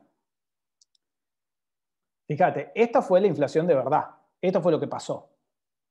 ¿Sí? Esto fue lo que efectivamente pasó. Bueno, pasó que en enero subió 0,73, en febrero 0,74, en junio 0,71, hay distintos números. Bueno, quiero saber más o menos cuánto fue el promedio. No me interesa tanto que la serie haga esto, sino quiero saber más o menos cuánto fue el promedio. El promedio fue el 0,75. Ahora, otra forma de leerlo es, bueno, esta suba del 9,5084 es equivalente a una suba del 0,7598 mensual. Es equivalente. ¿Sí? Es lo mismo que si todos los meses hubiese subido 0,75. Puesto de otra manera, este conjunto de subas, un mes 0,73, otro mes 0,74, otro mes 0,84, otro 0,84, otro 0,71, sería lo mismo que si todos los meses subo 0,7598. Voy a llegar al mismo lugar, que esa es la lógica que estamos hablando. Es decir, esta serie de variaciones te produce el mismo resultado que una de 12 consecutivos de 0,75 acumulándose. Si uno pudiera elegir, sería más lógico esto. ¿Por qué? Porque de última quiere decir que todos los precios suben constantes. Vas a seguir teniendo inflación porque va a seguir siendo la suba, pero por lo menos la suba es así. Fíjate que en esta hace más así. Algunos meses hace así, otros así. Pero bueno, escapa esta clase. Pero sí lo que les quería mostrar era esto. Fíjense, llegamos al mismo número. Porque obviamente la inflación funciona como interés compuesto. Cuando hicimos el promedio de las variaciones de 0,7598, o hacerlo de esta manera también es lo mismo. Entonces, una variación anual del 9,5084 es equivalente a una suba mensual del 0,7598. Antes de seguir, me quedan 15 minutos y ya terminamos, les prometo. Antes de seguir, acá les hago el disclaimer más grande de todo porque esto pasa un montón. Entonces, fíjense, esto nosotros lo hicimos con datos ya observados. ¿Sí? Estos eran los números que ya publicó el INDEC e hicimos el análisis para atrás. Es decir, no es grave hacer esto. Digo, es mirar lo que pasó. Y nosotros dijimos, bueno, que la variación promedio mensual del 2011 es 0,75. Vi equivalencia de tasa, nos dio lo mismo. Está bien, eso fue lo que pasó. Ahora, ¿qué pasa mucho con esto? Voy a volver a ver si está acá como índice. Bueno, pero no importa, está como... Bueno, esto es algo que pasa un montón y en los diarios y las consultoras a veces lo hacen y por eso quiero que tengan cuidado. Esta fue, por ejemplo, la variación de este mes, 2,8. ¿Cómo llegó INDEC a este 2,8? Bueno, su P1 fue septiembre y su P0 fue el mes anterior, 2,8%. Bueno.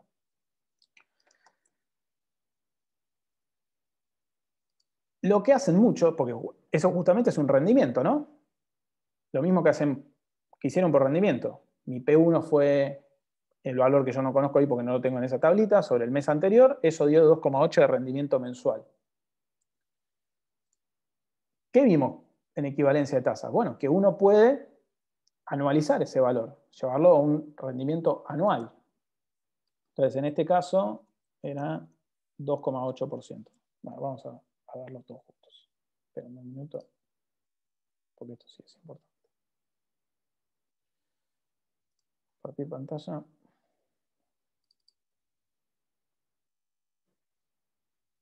Ya parecía raro que no hagamos nada con Excel hoy, ¿no?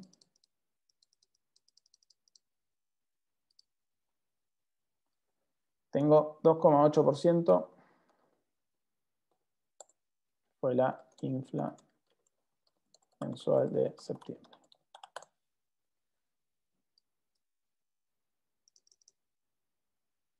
Entonces, esto sería como una especie de rendimiento mensual, ¿verdad? Entonces, vía equivalencia de tasa, aquí podemos llevarlo a un rendimiento anual. Entonces, ¿cómo hacemos para llevar los rendimientos anuales? 1 más la infla que tengo, el rendimiento que tengo, elevado a ¿qué? Elevado a la 12, si lo quiero llevar a un anual, sobre 1, que es de donde parto. Todo esto menos 1, 39%, 39,29%. Entonces, esto es lo que se llama anualizar. Esto lo hacen muchos. Entonces dicen, bueno, con el último dato del INDEC, la inflación anualizada da 39,29%. Ahora, ¿qué les insistí yo durante todo el trimestre? Si yo les digo, bueno, entonces la inflación para adelante en el 2000, de acá, tomando el dato de septiembre, 12 meses para adelante va a ser 39%. Eso siempre y cuando, ¿qué es lo que estaría asumiendo yo? Sí, ¿qué estoy suponiendo? Exacto, exacto. Para yo dar esa respuesta estoy suponiendo que todos los meses la inflación va a ser 2,8%. Entonces tengan mucho cuidado cuando ven valores anualizados de esta manera. Porque esto, de verdad. Entonces, va a ser 39% siempre y cuando, ¿qué cosa? Que la infla mensual de septiembre es 2,8%, que la infla de octubre es 2,8%, y así sucesivamente. Entonces, si yo vuelvo, perdón, vuelvo acá, tengo que ver si creo realmente que este 2,8% se va a mantener o no. Lo más lógico es que no se mantenga. Entonces, por ahí, sí tiene más lógica, no sé, tomar la infla de los últimos 1, 2, 3, 4 meses, ¿sí? Tomar la infla de los últimos 4 meses y de última anualizar eso. Porque eso ya tiene un poquito más de, o sea, son 4 meses que ya están adentro y vos estarías suponiendo otros 3 trimestres. Y ahí tenés un poquito más de variabilidad adentro. Eso sería un poquito más lógico. Pero agarrar el último valor y anualizarlo es bastante polémico. Pero es algo que se ve mucho, por eso también quería frenarlo, pero quiere decir que vamos bien, que les hinché bastante con el supuesto de que es constante. ¿Qué más tenemos?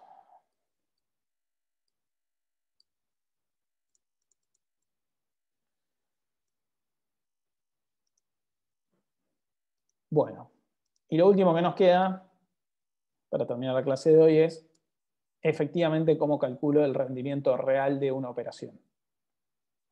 Cuando me refiero a rendimiento real, estoy hablando de restarle, comillas, el efecto inflacionario a un rendimiento. Es decir, bueno, a mí me interesa más cuánto fue el rendimiento de esta operación, pero descontado el efecto de la inflación. Primer disclaimer grande.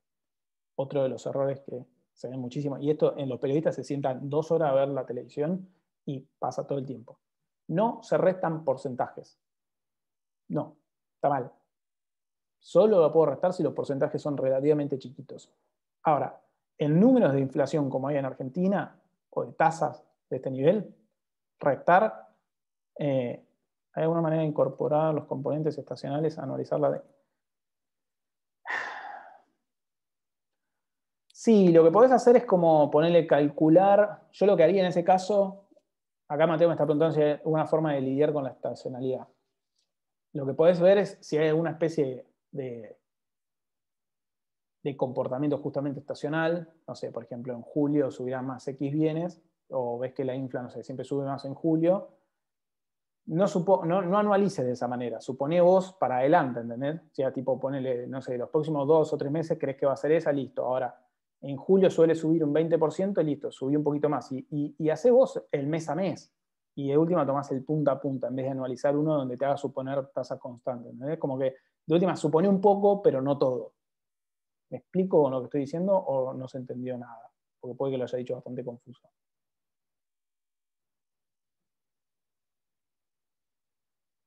Si no, bancame que...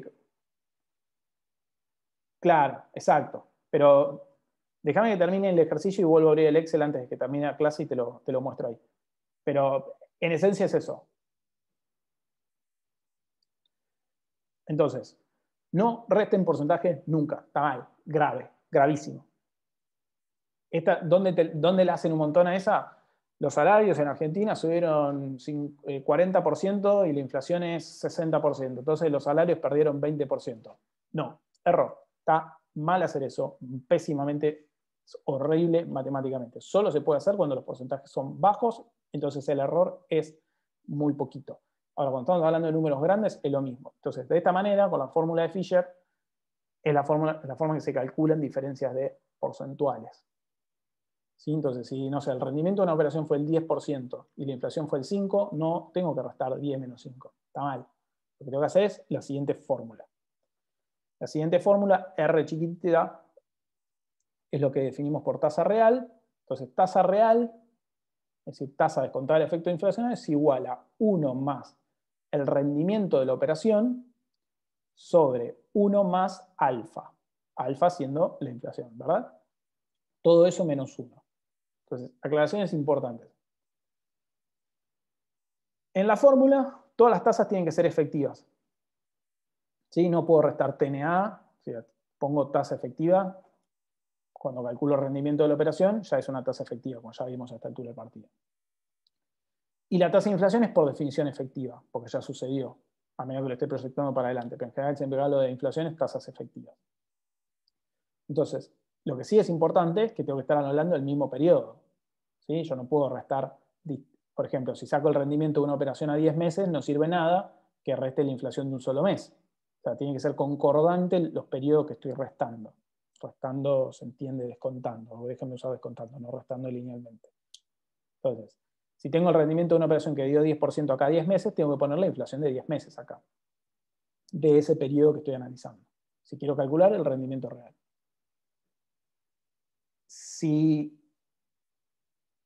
los sueldos subieron 50% en el último mes, no subieron 50%, déjenme poner un ejemplo claro, subieron, no sé, 25 algunos. Bueno, 25, pongo 25 acá arriba y pongo la inflación acá abajo, que yo tomé para ese periodo de 12 meses. Y de esa manera sí voy a tener la caída en ese caso de salario real. Se hace de esta manera. Entonces, esta es la famosa fórmula de Fisher para calcular rendimientos reales. Entonces, voy a hacer... Sí, Rafael, después se los paso. pero me parecía más importante dar como contexto global de infla, pero prometo que se los paso. La verdad que es bastante sencilla, pero si no, si me haces acordar en el grupo después, durante el fin de les subo una hojita de dónde salió esto. Entonces, veamos un ejercicio.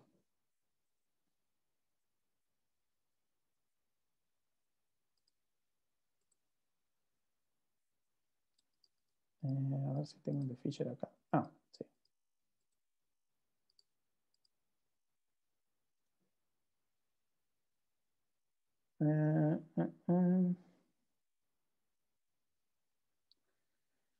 A ver si se entiende esto. Bueno, dice, si la tasa de inflación de enero fue del 1%, ¿cuál es la tasa de inflación anualizada? Bueno, eso ya lo vimos.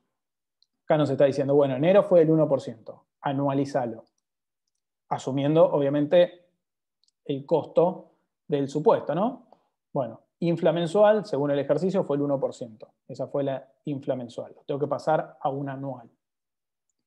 Entonces, infla anual va a ser igual a 1 más la infla mensual elevado a la 12 sobre 1.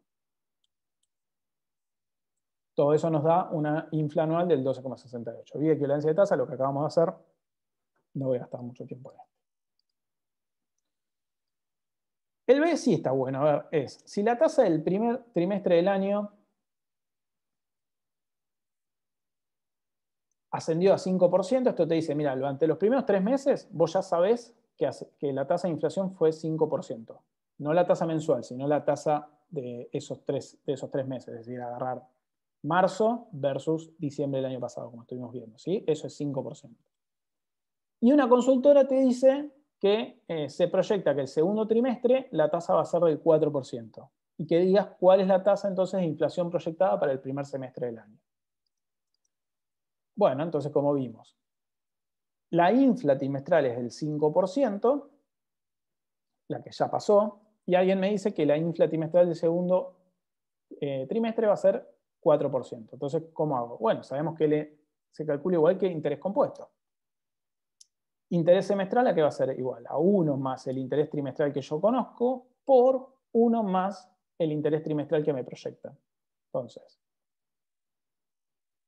1 más 0,05, que es la que yo conozco, por 1 más 0,04, que es la que me dijeron que me proyectan. Y eso me da una inflación proyectada, en este caso, porque alguien me está diciendo que esto es lo que va a ser para adelante, entonces por eso no lo pongo explícito, del 9,2% para el semestre. ¿Sí? Fíjense, estoy metiendo 3 meses acá, 3 meses acá.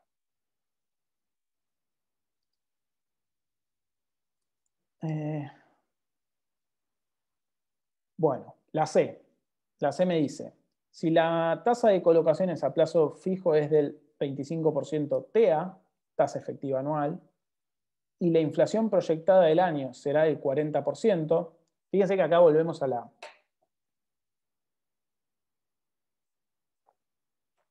temporalidad que tanto les hablé. Si ustedes van a hacer un plazo fijo hoy al banco, ¿pueden ya saber hoy el rendimiento real de esa operación? No. No pueden saberlo porque falta que pasen los 30 días y sepan cuánto es la inflación de eso. Entonces, el rendimiento real de una operación solo se puede conocer ex post, una vez que sucedió, no ex ante. Entonces, este ejercicio les dice, si ustedes van a colocar un plazo fijo hoy al 25% y alguien te dice que la inflación proyectada para el mismo año es del 40%, ¿cuál es la tasa de interés real en ese caso? ¿Sí? Entonces, por eso les pongo inflación proyectada ahí. Porque eso sería, si voy a colocar hoy y alguien ya me dice cuánto es la inflación para adelante. Entonces, este ejercicio me está diciendo, la tasa de plazo fijo para operaciones para tasa efectiva anual es del 25% y la inflación proyectada del año es del 40%. Decime cuánto es la tasa de interés real. Bueno, vamos a hacer ese ejercicio. Entonces, como vimos, tengo que usar la fórmula de Fisher. La fórmula de Fisher es 1 más el rendimiento de la operación sobre 1 más alfa. Y acá otra vez le volví a poner, que me vuelve loco eso de los porcentajes, perdón, lo voy a decir 1000 veces. Entonces, la tasa real es 1 más el 25%, ¿sí? Que era lo que es la tasa efectiva anual, sobre 1 más 0,40. Todo eso menos 1. Entonces, el rendimiento real de esta operación es menos 10,71%. ¿Sí? Fíjense. Vos colocaste el 25% y la inflación fue del 40%. Entonces el rendimiento real de esto es 10,71%. Fíjense que si ustedes restaron los porcentajes le daría 15%. En realidad la diferencia es menor. No, porque como hablamos, la inflación ya por sí es efectiva. Digamos, ya está. Ya, no hablamos de TNA en inflación. Es algo que efectivamente sucede. Es igual que el rendimiento. ¿Te acordás cuando hablábamos de rendimiento? Que sabíamos que el rendimiento de una operación ya de por sí era tasa efectiva, porque era algo que había sucedido efectivamente. Entonces, cuando hablamos de inflación es lo mismo. Es algo que sucedió o va a suceder efectivamente. Entonces, la inflación por definición es una tasa efectiva.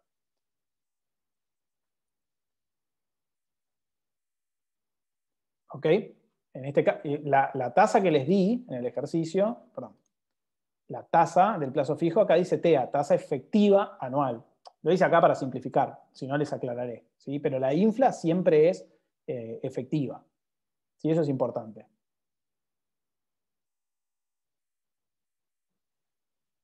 Sí, sí, Iván, ahí en realidad habría que hacer otra cosa que escapa un poquito acá del curso. En realidad tendrías que estimar y poner el valor real de las cuotas.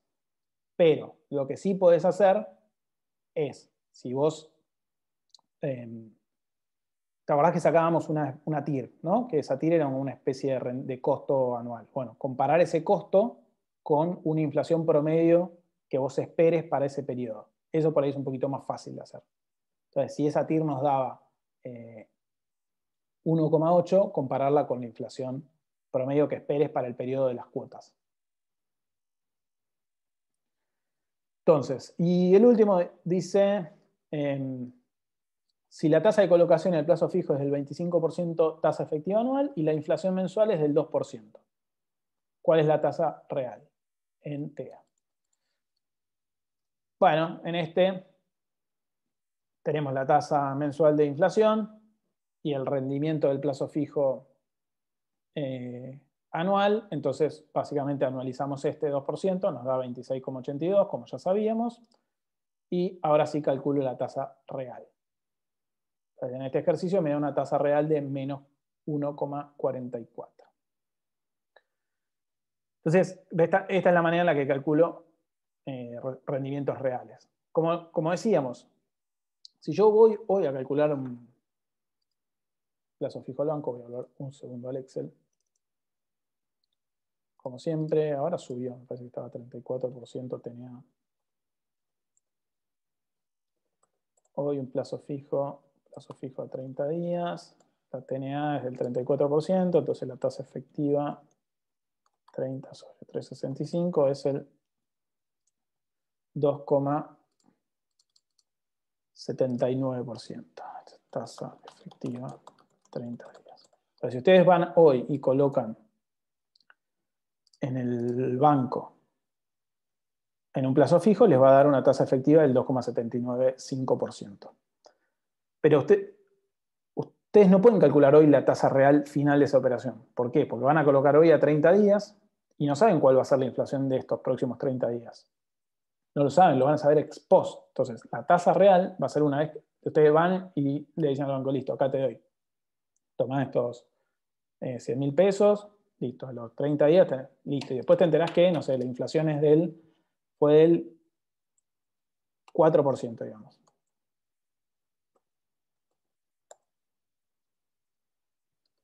Infla ex post 4%. Entonces ahí vamos a calcular la tasa real de una operación que hagamos hoy. Bueno, va a ser 1 más rendimiento sobre 1 más la infla. Todo esto menos 1. Fíjense, un rendimiento real del menos 1,159. Pero eso yo solo lo pude saber después. Ahora, si la infla, digamos, ¿cuánto había sido la infla de este mes? Que ya se los repetí varias veces hoy. ¿Cuánto fue la infla de septiembre? La última. A ver si alguno se acordó. 2, ¿cuánto? Que se los repetí varias veces hoy. 2,8, perfecto. Asumamos que el mes que viene tenemos la misma infla.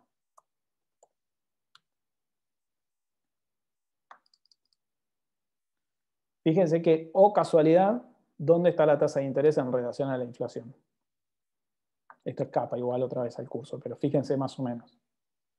Digo, 2,8 la infla, la tasa de interés efectiva para operaciones a 30 días está casi igual. Entonces, si fuera efectivo, por eso digo, es una especie de temporalidad, porque esa, la que vimos de inflación es la de septiembre. Y nosotros tendríamos que poner un plazo fijo hoy. Entonces, la tasa de interés, en general, debería tratar de ir parecido a la inflación de manera tal de que uno mantenga el valor del dinero. Porque digo, esto es lo mismo.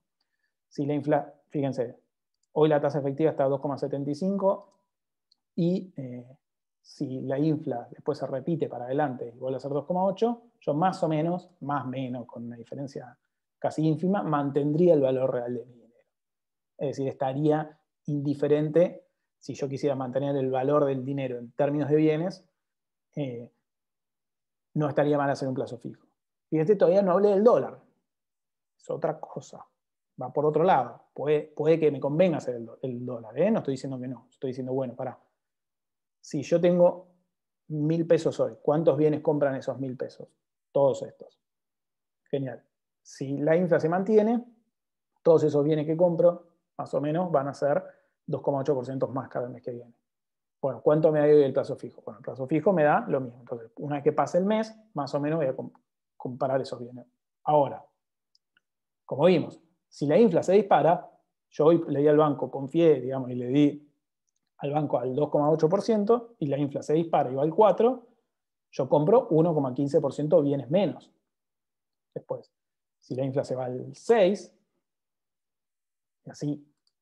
Ahora, si, no sé, por algún motivo la infla baja y va al 1,5%, fíjense, gano plata. ¿Sí? La tasa real es del 1,27% en ese caso. Bueno, me agoté hoy, pero me parecía importante ver todo este tema. Me parecía bastante importante verlo. Bueno, ¿alguna duda más? Mateo, prometo que te contesto después en el foro, pero básicamente sería como... Deme un minuto. Así ya lo hacemos. No sé, hoy es septiembre. No, hoy no. Ya estamos en noviembre. No, está bien, pero el dato que tengo es de septiembre. 20, octubre. 20. No, 20.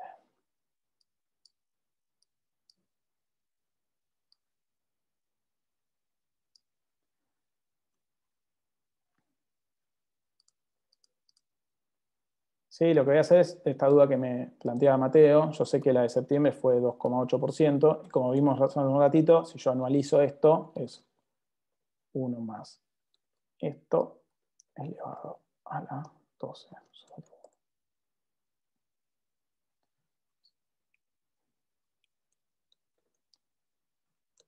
Eso menos 1. Entonces, anualizado da 39%. Pero sabemos que, claro, eso pueden usar el REM, por ejemplo. Después, el REM le erra muchísimo, ¿no? Pero bueno, uno podría usar eso. Pero entonces, si alguien me dice que la infla de octubre fue un poquito más alta, entonces yo puedo pensar el 3%, que algunas consultoras ya te lo dan. Noviembre, no sé, digamos 1,8. Pero, como Mateo me dice, bueno, no sé, por ejemplo, yo sé que en diciembre la infla estacionalmente es un poquito más alta. Bueno, entonces lo que puedo hacer en este caso es, yo ya sé que en general, digamos, más o menos, en general los diciembre es 20% más caro. Entonces, ¿qué puedo hacer, por ejemplo? Promedio de los últimos 3 meses por 1,2. ¿Sí? Entonces ahí le metí de última esa estacionalidad, si querés. Entonces, saco la infla del trimestre, que es 1 por esto, por 1 más esto, por 1 más esto, por 1 más esto. ¿Sí? Lo que estoy haciendo como el ejercicio que vimos.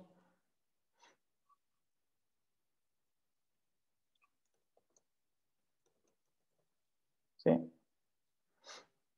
Y esto es la infla de los 4 meses, ya teniendo en cuenta el estacional, ¿sí? Entonces, ahora si querés, sí analizás eso.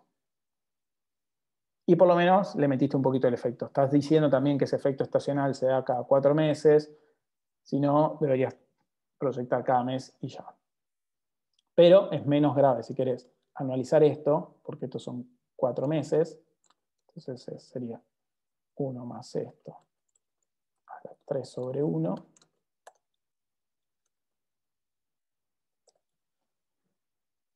¿Sí? Entonces, infla anual. Entonces, fíjate que le metimos un poquito de efecto estacional a diciembre y nos terminó dando una infla del 37 y ya suavizando un poquito el efecto. ¿Se entendió, Mateo, más o menos qué hice ahí?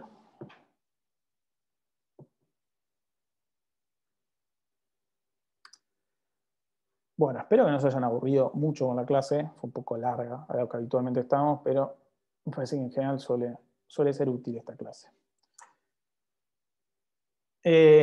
No hay guía de ejercicio de esto, pero como vimos, hicimos unos ejercicios en las clases. ¿Qué le quiero decir con esto? Guiño, guiño, algún ejercicio de infla puede haber en el parcial. ¿Sí? Tan sencillo como los que vimos acá y los que estuvimos haciendo en clase. Nada mucho más complejo. ¿Okay? Pero qué sé yo, si estamos en un ejercicio de rendimiento de los habituales, y después le digo, bueno, al final se sabe que la inflación es del tanto, dame la tasa real. Bueno, listo, van y calculan la tasa real. Nada más complejo que eso. ¿Sí? Pero no dejen de prestarle atención a la clase también pensando en el parcial. Bueno, buen fin de... Sí, ya les di la fecha. Se las di, están en el foro, todo. La fecha...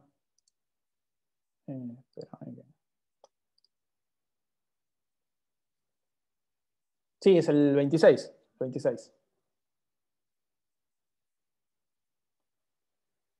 Bueno, ahora sí, buen fin de. Cualquier cosa, vayan dejando dudas en el foro, sobre todo lo de renta, si tienen algo más. Y nos vemos el lunes.